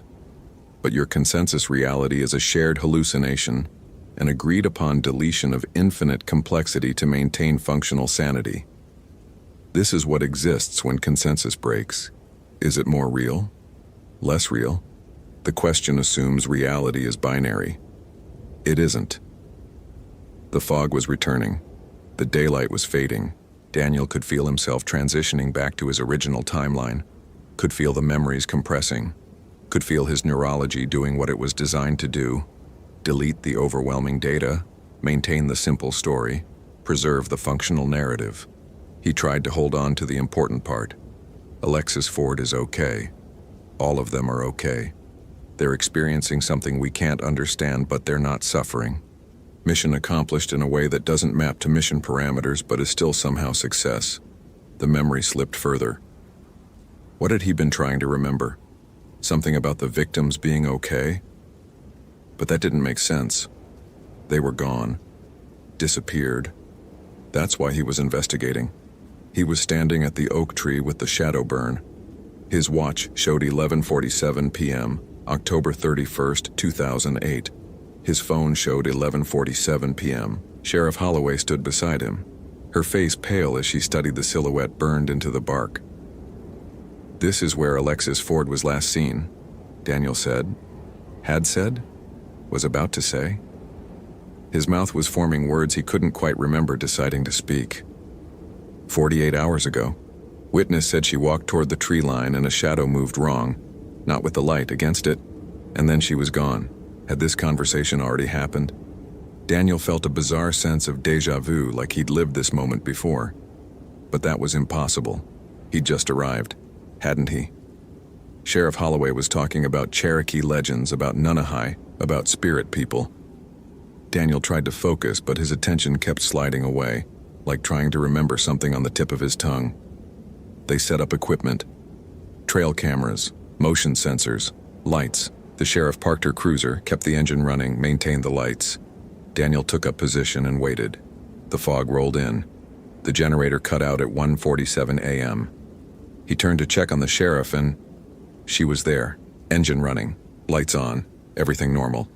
He'd just checked 2 minutes ago. Why had he thought she'd disappeared? The generator restarted on its own, probably just a fuel flow issue. Daniel made a mental note to get it serviced. Nothing happened for the rest of the night.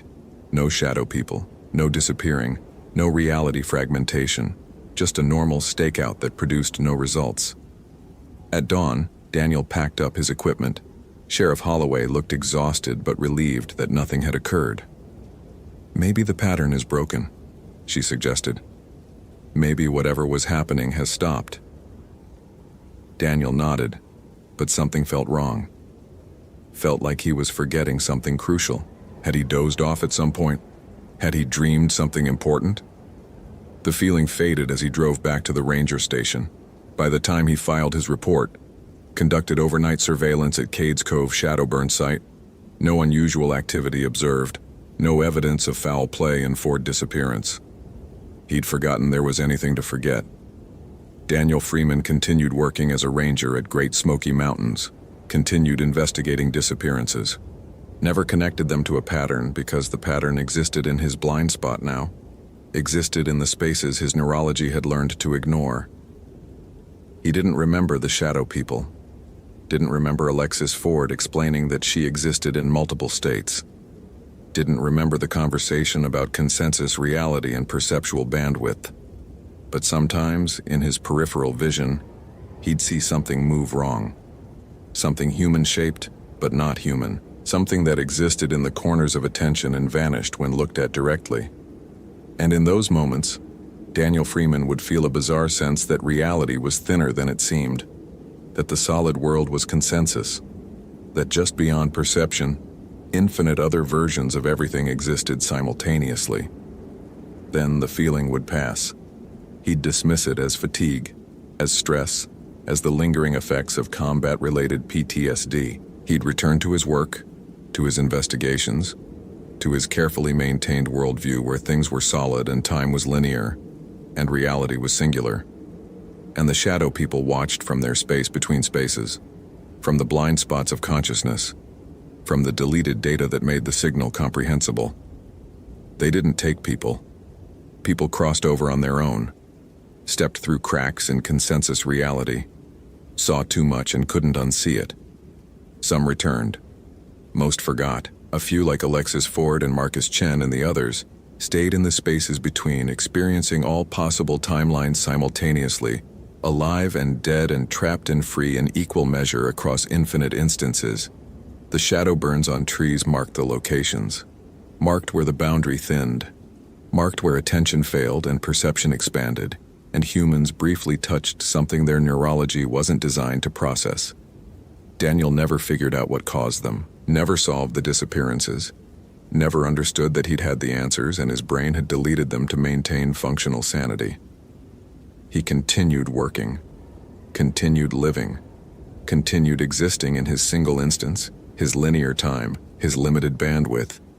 And if sometimes he felt like he'd forgotten something important, like there was a conversation he'd had that mattered but couldn't quite recall, well, that was just how memory worked. The brain deleted irrelevant data to maintain the essential narrative. Reality was consensus. Daniel Freeman had agreed to that consensus by forgetting, had chosen functional limitation over overwhelming perception, had returned to the simple story because the complex truth would have broken him. The shadow people understood, held no grudge, simply waited in the spaces between attention, in the peripheral fields of vision, in the blind spots that let humans function without being overwhelmed by infinite complexity. And when the next person stepped through, when the next consciousness expanded beyond its designed bandwidth, the shadow people would be there. Not to take, not to trap, simply to witness. To exist in the spaces that consensus reality required be empty. Because something had to exist in the blind spots. Something had to occupy the deleted data. Something had to be what humans agreed not to see. They were the shadow people. They were the gaps in attention. They were the price of functional sanity. And they were always watching from just outside perception, patient and eternal, waiting for the next moment when consensus failed and someone saw too much. Daniel Freeman would never remember them, would never know he'd met them, would never understand that he'd been given a choice and had chosen forgetting. But somewhere in the spaces between his thoughts, in the blind spots of his attention, the memory existed. Fragmented, inaccessible, real. And if that tree in Cades Cove now showed 8 shadow burns instead of 7, if one of them was shaped exactly like a Park Service ranger, if Daniel sometimes drove past it and felt inexplicable unease, well, that was just the mountain playing tricks. Nothing more, nothing less, nothing that existed in the spaces between. Hope you felt genuine terror. If you appreciate authentic horror rooted in real folklore, consider following for more stories. Which moment scared you most? Your interpretation about what's real?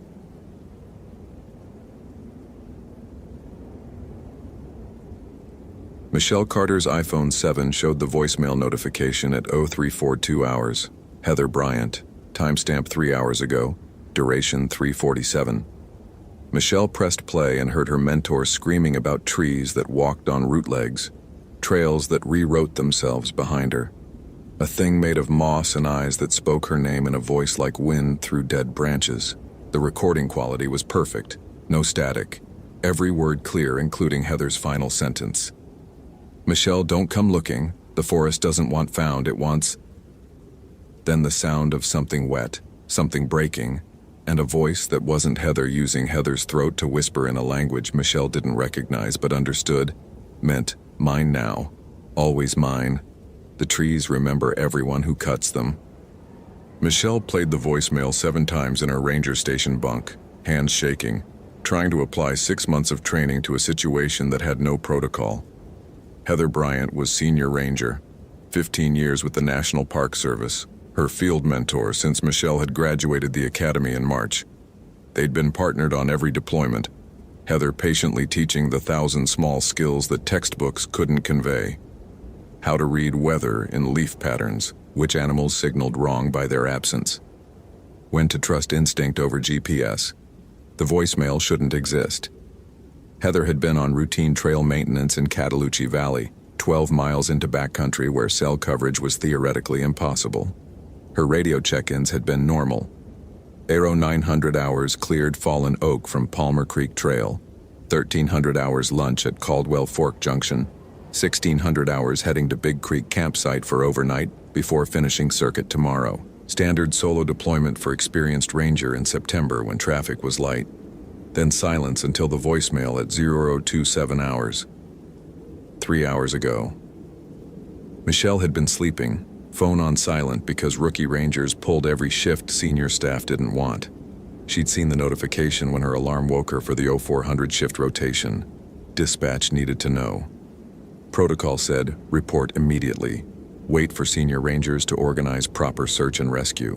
But the voicemail had said Michelle's name specifically. Don't come looking.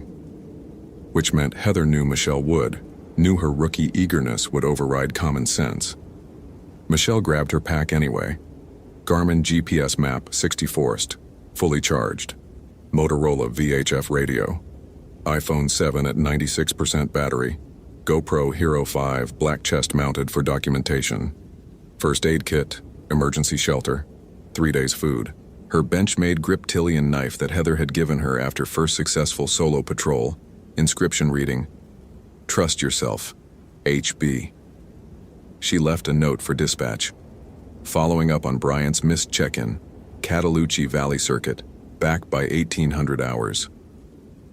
Not technically violating protocol if she framed it as proactive investigation rather than unauthorized rescue. Rookie logic, Heather would have called it. Do the thing you want, find justification later. The September morning was cool, fog settling into valleys like the mountains were exhaling. Michelle drove the Park Service truck 40 minutes to Cataloochee entrance, hiked in on Palmer Creek Trail as first light filtered through old-growth forest. Tulip, poplar, eastern hemlock, oak species she'd memorized from field guides. Trees here were 400 years old in places, trunks 8 feet across, canopy so dense it created permanent twilight at ground level. Heather's GPS track showed on Michelle's device. They shared location data for safety, standard partner protocol. The track ran normal for 12 miles, then stopped abruptly at coordinates that made Michelle's mapping software glitch. The location marker flickered, jumped half a mile east, returned to original position, jumped again. GPS satellites didn't malfunction like that. Position was position, triangulated from orbital assets that didn't care about terrain. Michelle reached the last normal waypoint at 0847 hours. Heather's chainsaw sat beside a cleared oak trunk, still shiny with bar oil. Her water bottle hung from a branch. Radio clipped to a stump, turned off. She'd set down her gear and walked into the forest without it. No signs of struggle, no blood, no animal tracks suggesting bear or cat encounter. Just abandoned equipment and a trail that continued northeast exactly as mapped. Michelle keyed her radio. Dispatch, this is Carter. Located Bryant's equipment at Palmer Creek mile marker 12. No sign of Ranger herself. Continuing search northeast on established trail. Static answered. She tried again, checked frequency, verified battery. The radio worked mechanically but couldn't find the relay tower that should have been clearly accessible from this elevation and angle. Her iPhone showed no signal, expected in backcountry, but the voicemail had come from here somehow, from coordinates where cellular transmission shouldn't penetrate. Michelle activated the GoPro, documenting everything. Evidence for the incident report, for whatever investigation would follow. Time is 0851 hours, September 23, 2016. Located Bryant's abandoned gear. GPS is showing anomalous behavior. Location data inconsistent. Radio communication unsuccessful. proceeding with search. The trail continued clear for another mile, then started wrong. Subtle at first. The path curved left where Michelle's map showed it curving right. She stopped, checked the Garmin against the paper map Heather had taught her to always carry as backup. The paper showed right curve. The trail physically went left. She followed it anyway. Sometimes maps were outdated, sometimes trails got rerouted for erosion control. After 300 yards, the trail circled back to where she'd started. She was standing beside Heather's chainsaw again, except she'd just walked a clear loop that should have taken her half a mile northeast. Her GPS track log confirmed the distance, 0.34 miles traveled. The chainsaw said otherwise. Michelle tried again, this time following the right curve her map indicated, even though no physical trail was visible. She pushed through underbrush, maintaining bearing, checking compass every 30 seconds. After 10 minutes of difficult bushwhacking, she emerged onto clear trail. The same trail, Heather's chainsaw, the same stump, except her previous GPS track wasn't visible on the device anymore. The log showed her starting from the ranger station, driving to Catalucci, hiking to this exact spot. No record of the loops she'd just walked. "That's not possible," Michelle said aloud. Grounding technique Heather had taught her. Vocalize observations to combat panic. GPS tracks don't delete themselves. I walked those loops. The data should exist. She pulled out her iPhone, checked the photo log. She'd taken pictures of the abandoned gear at 0851. Those photos still existed, but new photos from the two loops, the curved trail, the underbrush route, those weren't in the gallery despite Michelle clearly remembering taking them. The forest was too quiet. That's what finally penetrated her confusion. September in the Smokies should have bird calls, squirrel chatter, insects. Instead, silence so complete Michelle could hear her heartbeat in her ears. She played Heather's voicemail again. Trees that walked on root legs, trails that rewrote themselves. Michelle had dismissed it as panic, trauma, maybe bear encounter causing hallucination. Now standing beside equipment she'd reached 3 times via different routes, the explanation felt less impossible. Her radio crackled. Not dispatch, Heather's voice clear and calm. "Michelle, you're doing exactly what I knew you'd do. Ignoring the warning, coming anyway. The forest likes that. Likes eagerness, likes people who think they're competent." A pause, sound of wind through branches. "I thought I was competent too. 15 years meant I knew these woods, meant I understood the boundaries. I was wrong. The Smokies aren't forest, they're entity, and entities have rules." Michelle grabbed the radio. "Heather, where are you? Are you injured? I'm at your equipment. GPS is malfunctioning. I need your coordinates." More static. Then Heather's voice again, but different, layered, like multiple Heathers speaking slightly out of sync. "Can't give coordinates. Don't have position anymore. Position implies location in space. I'm in the forest now, Michelle, not walking through it. Part of it. Can feel every root system, every branch, every decomposing leaf. It's actually beautiful. Terrifying, but beautiful. You'll understand soon." "Heather, you're not making sense. Did you hit your head? Take any substances? I need you to..." The transmission cut to a sound that wasn't static. Organic. Like wood creaking under pressure, or lungs full of dirt attempting to breathe. Michelle dropped the radio, watching it crackle on the ground. Heather's voice emerging. "The Leshy doesn't like people who cut trees. Doesn't like chainsaws. Doesn't like trail maintenance that removes deadfall. Deadfall feeds the forest. We were taking food from something that's been here since these mountains formed.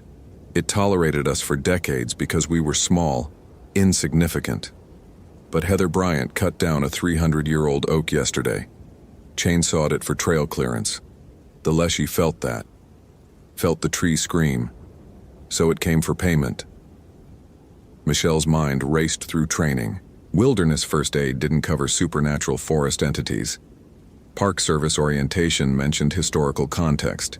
Slavic immigrants settling Catalucci Valley in the 1890s, bringing old country traditions, oral histories about forest guardians, but framed it as cultural anthropology, not operational reality.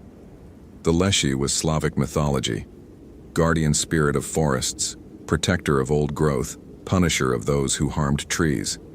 Michelle had taken comparative folklore as an elective, remembered the general concept. Tall humanoid covered in moss and bark, owl eyes, voice that echoed from all directions, ability to disorient travelers and reshape forest space. Folklore. Not real. Except Michelle had walked 3 different routes to the same location, and her GPS couldn't decide where she was, and Heather's voice was coming from a radio that couldn't possibly reach her. Okay, Michelle said to herself to the silent forest, operating on hypothesis that something anomalous is occurring. Unknown entity or phenomenon affecting spatial navigation and electronic equipment.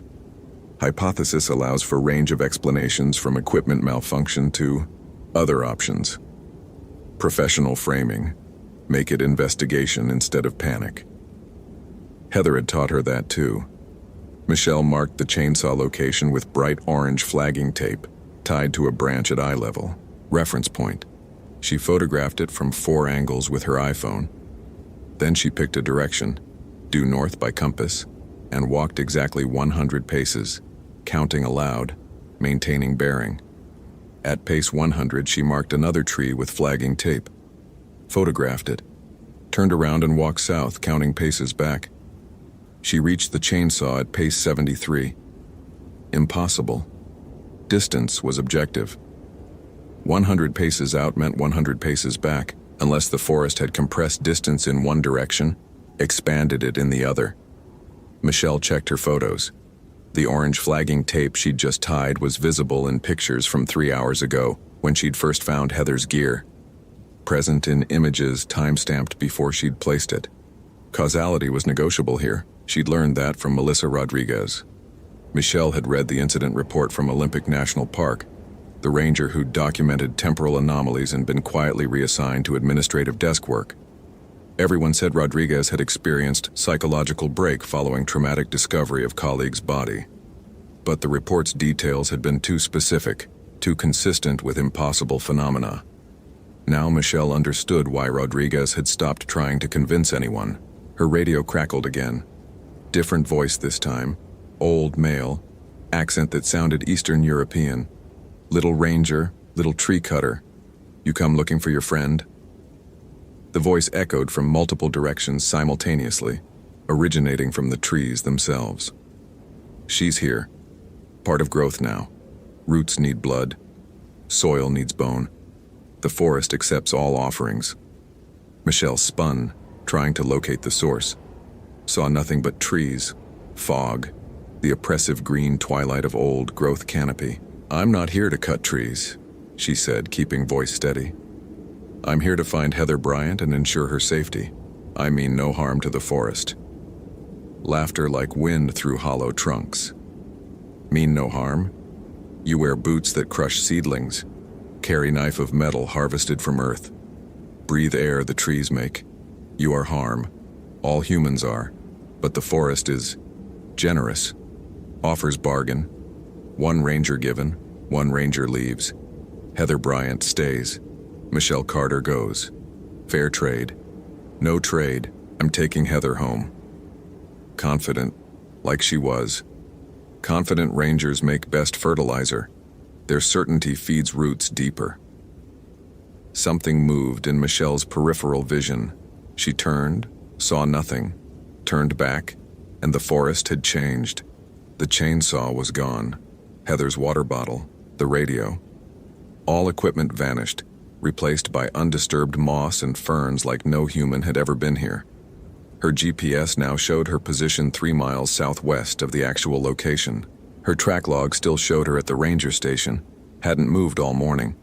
The photos on her phone were corrupting in real time. Heather's gear pixelating into static, orange flagging tape dissolving into image noise. Michelle forced herself to think. Heather had taught her. When navigation fails, establish reliable landmark and work outward systematically. Find something that can't change, a major stream, a ridgeline, a road. Big Creek was 1/2 mile east, significant water flow, too large for even anomalous phenomenon to hide. She oriented to east by compass and started walking. The forest resisted. Not metaphorically, physically. Branches reached across her path where none had been. Roots rose from soil, ankle-height trip hazards appearing with each step. The ground itself felt wrong, sloping upward when her topo map showed downslope to the creek. Michelle pushed through anyway, rookie determination overriding rational fear. After 20 minutes of fighting vegetation, she heard water. Big creek, unmistakable sound of major stream flow. She broke through the last line of underbrush and found herself in a clearing she'd never seen on any map. Old structures stood in various states of collapse. Cabins from Catalucci's settlement era, built by Slavic immigrants a century ago, and abandoned when the park was established in 1934. Most settlement buildings had been removed or had decayed completely. These looked wrong, too well preserved, doors still hanging, windows intact, smoke curling from a chimney despite no one living here for 8 decades.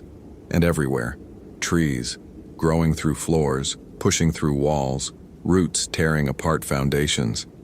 The forest was reclaiming the structures, but slowly, deliberately, like it enjoyed watching human construction fail piece by piece.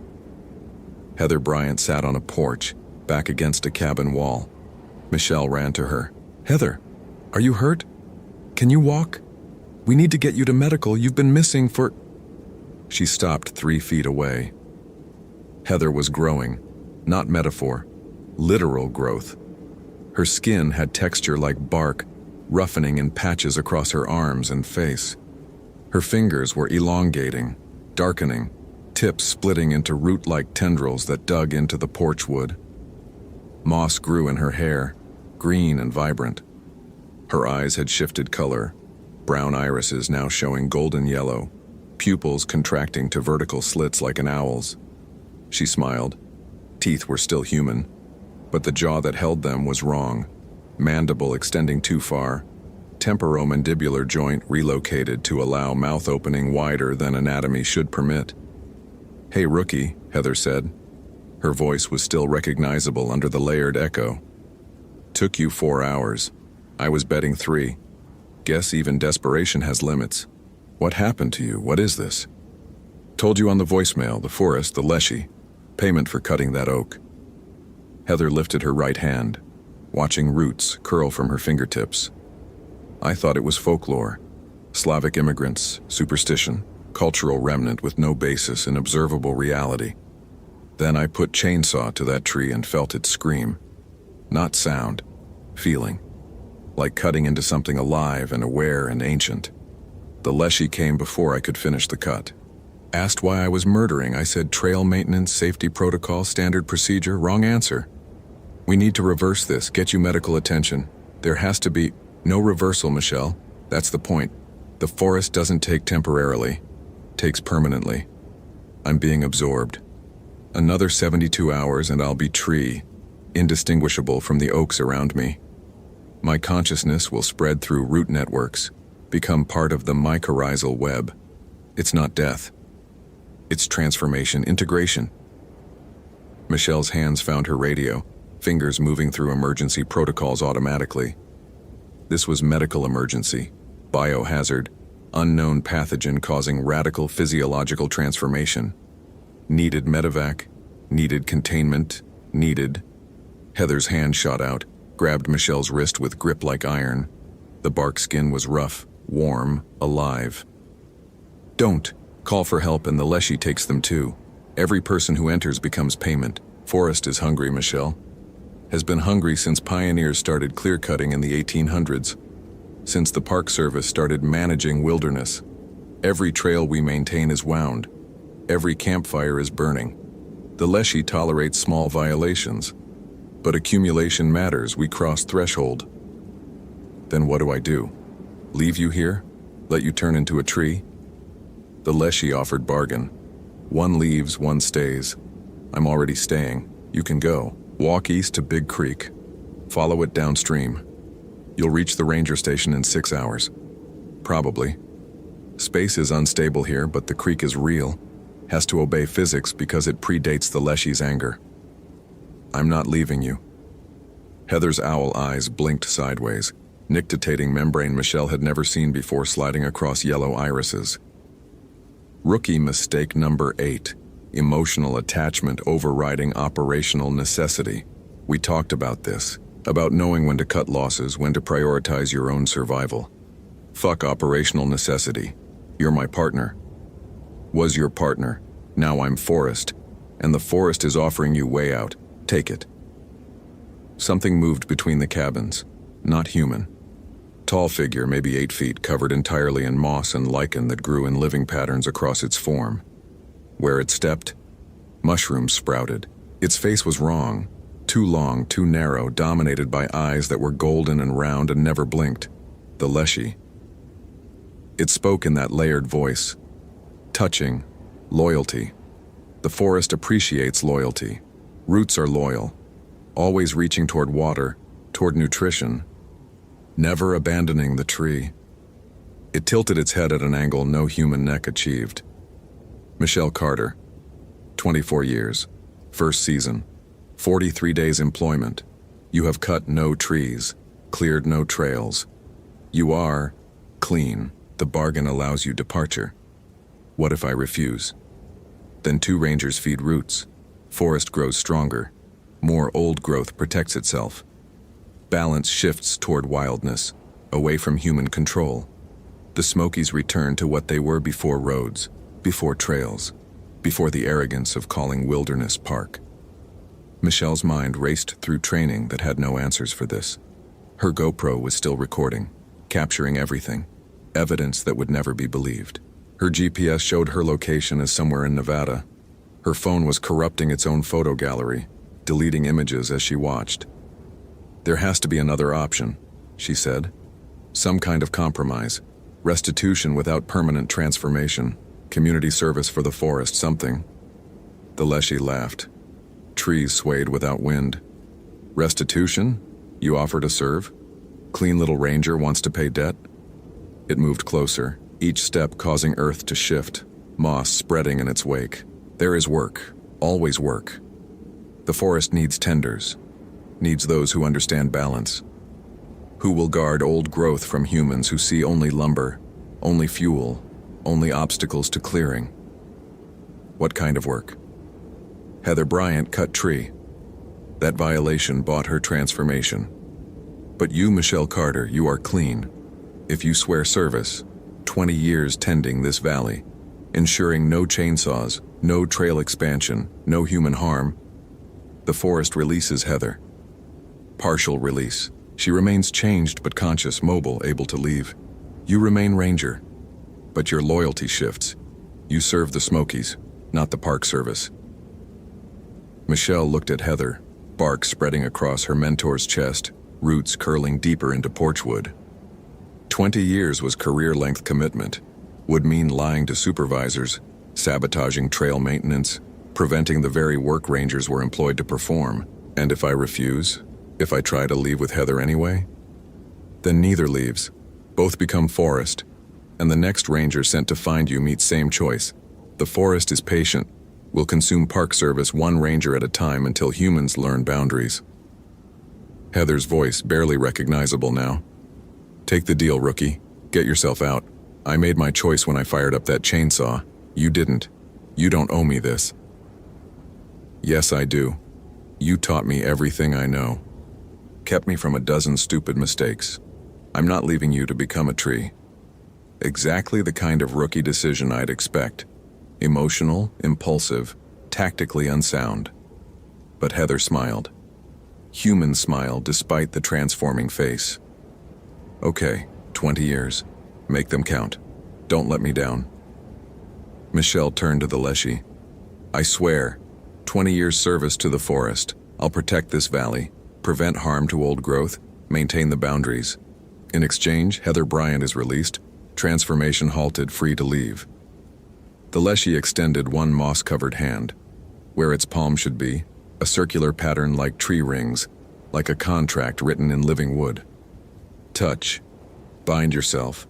The Forest witnesses, the mountains witness. Break the oath and transformation resumes. For both of you. Michelle placed her hand against the tree ring pattern. Pain shot through her arm. white-hot and total, like every nerve ending igniting simultaneously. She felt the forest entering her consciousness, roots pushing into her mind, showing her things. Every tree in the Smokies, every stream, every animal, all perceived simultaneously through a network of awareness that predated human existence. She was individual and collective, Michelle Carter and something much older. Consciousness expanded beyond singular perspective. Then it released her. Michelle gasped, falling to her knees, hand smoking slightly where it had touched the leshy. A mark remained on her palm, perfect circle of tree rings, burned into skin deep enough that healing would leave permanent scar. The leshy stepped back. Where it had stood, heather was changing, reversing. Bark receding from skin, roots withdrawing from porchwood, owl eyes fading back to human brown. The transformation wasn't complete. Moss still grew in patches through her hair, her fingers retained slight woody texture, but she was recognizably human again. She stood shakily. Michelle caught her, supported her weight. 20 years, the leshy said. The forest remembers, the mountains witness. Serve well, Michelle Carter. Protect what humans would destroy, or join what you protect. It stepped backward into the tree line and vanished, not walked away. Vanished, absorbed into the forest itself, moss and lichen and bark reconfiguring into normal vegetation patterns. The clearing dissolved around them. Michelle blinked and they were standing on Palmer Creek Trail, mile marker 12. Heather's abandoned equipment exactly where Michelle had first found it. Her GPS showed correct coordinates. Phone showed normal signal. The GoPro had 4 hours of footage of Michelle walking in circles, talking to empty air, touching trees. No clearing, no cabins, no leshy. Just normal September forest. Except the mark on Michelle's palm, and the moss in Heather's hair that wouldn't wash out. They hiked out together in silence. Reached the ranger station at 16:47 hours. Michelle filed report. Equipment located. Ranger Bryant found mild dehydration and disorientation. Recommend 3 days medical observation. Standard wilderness incident. Heather corroborated. Got confused in the fog. Went off trail. Took shelter in a seasonal hunter's cabin until mental state cleared enough to navigate. GPS malfunction, radio malfunction, combination of equipment failure and human error. The investigation accepted their story. Michelle Carter and Heather Bryant returned to duty after 72 hours. Both showed good judgment under stress, maintained professional standards, worked well as a team. The GoPro footage was corrupted, unable to be recovered. 20 years began.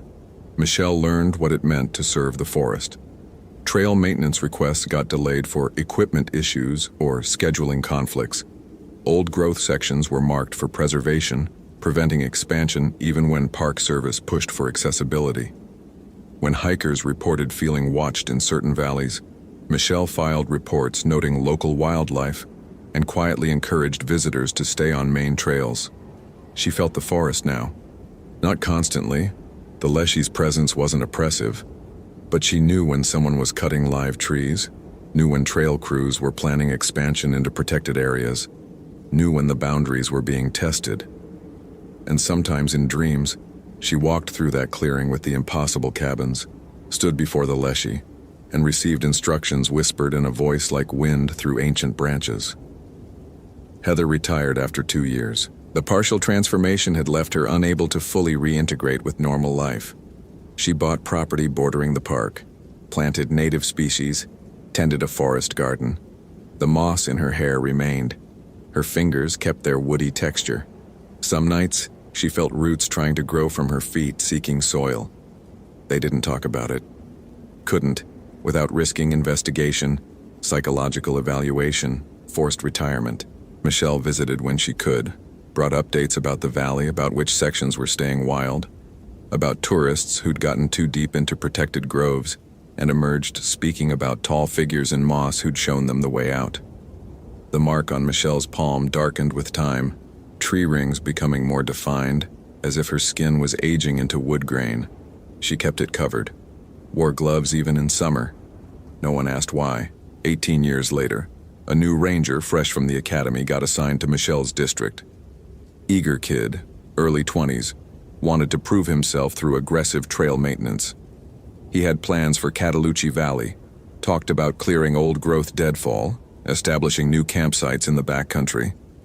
Michelle watched him present the proposal, watched park administration approve it, and felt the forest's response like pressure against her skull. That night she hiked into Catalucci alone, found the clearing that officially didn't exist. The Leshy was waiting. 2 years remain, it said. Your service has been adequate. The valley stays wild, the old growth persists, but new threats emerge. This young ranger, he will cut trees. I'll stop him, delay the projects, redirect him to safer areas. He will resist, will push, will eventually succeed unless Forrest responds. The Leshy's owl eyes fixed on her. You have choice. Complete your service. 20 years ends, you are released, oath fulfilled, walk away. Let what happens happen. Michelle thought about the new ranger, about herself at 24, eager and convinced of her competence, about Heather being absorbed into porchwood, becoming tree. Or, she asked, or extend service, another 20 years, and the forest grants you authority, ability to truly protect, to be more than ranger with delayed paperwork, to be guardian. What does guardian mean? The Leshy smiled, expression wrong on its elongated face. Mean you become something between human and forest, like Heather almost did, but with consciousness intact, mobility preserved.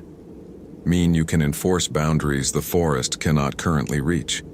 Mean you give more of yourself but gain protection for the valley. Michelle looked at the mark on her palm.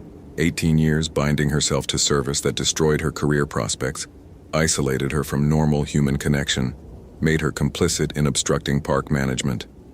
2 more years and she could walk away. Find new work, new life. Leave the forest to whatever fate awaited. Or she could stay, could give another 20 years, could transform into something that could actually protect what she'd spent 2 decades guarding. If I extend, Michelle said, what happens to the new ranger? If you extend, you handle him, your responsibility, your methods. The forest trusts its guardians to maintain boundaries as needed. Michelle thought about all the ways that could be interpreted, thought about what handling might require, thought about lines between protection and harm, between guardian and enforcer. I need time to decide. Time given, 2 years. Complete original oath or renew with extended service. The forest waits. The clearing dissolved. Michelle stood on Palmer Creek Trail alone, dawn breaking through old-growth canopy, birdsong returning as the Leshy's presence faded. She hiked out, filed her patrol report. Normal evening in the Smokies, nothing unusual to document. The new ranger started trail maintenance that week. Michelle watched him work, watched the forest respond, and wondered what her decision would be when the 2 years ended. The mark on her palm ached. The trees whispered. And somewhere in the valley, in a clearing that officially didn't exist, the Leshy waited. Patient. Always patient. The forest had time, had mountains, had centuries of growth and decay and renewal. What were 20 more years against that? What was one ranger's humanity against the preservation of something ancient and wild and untouchable? Michelle didn't know yet, but she had 2 years to decide who she was. Human who walked away, or guardian who stayed. The trees would have their answer, one way or another. Hope you felt genuine terror. If you appreciate authentic horror rooted in real folklore, consider following for more stories. Which moment scared you most? Share your theory about what happened.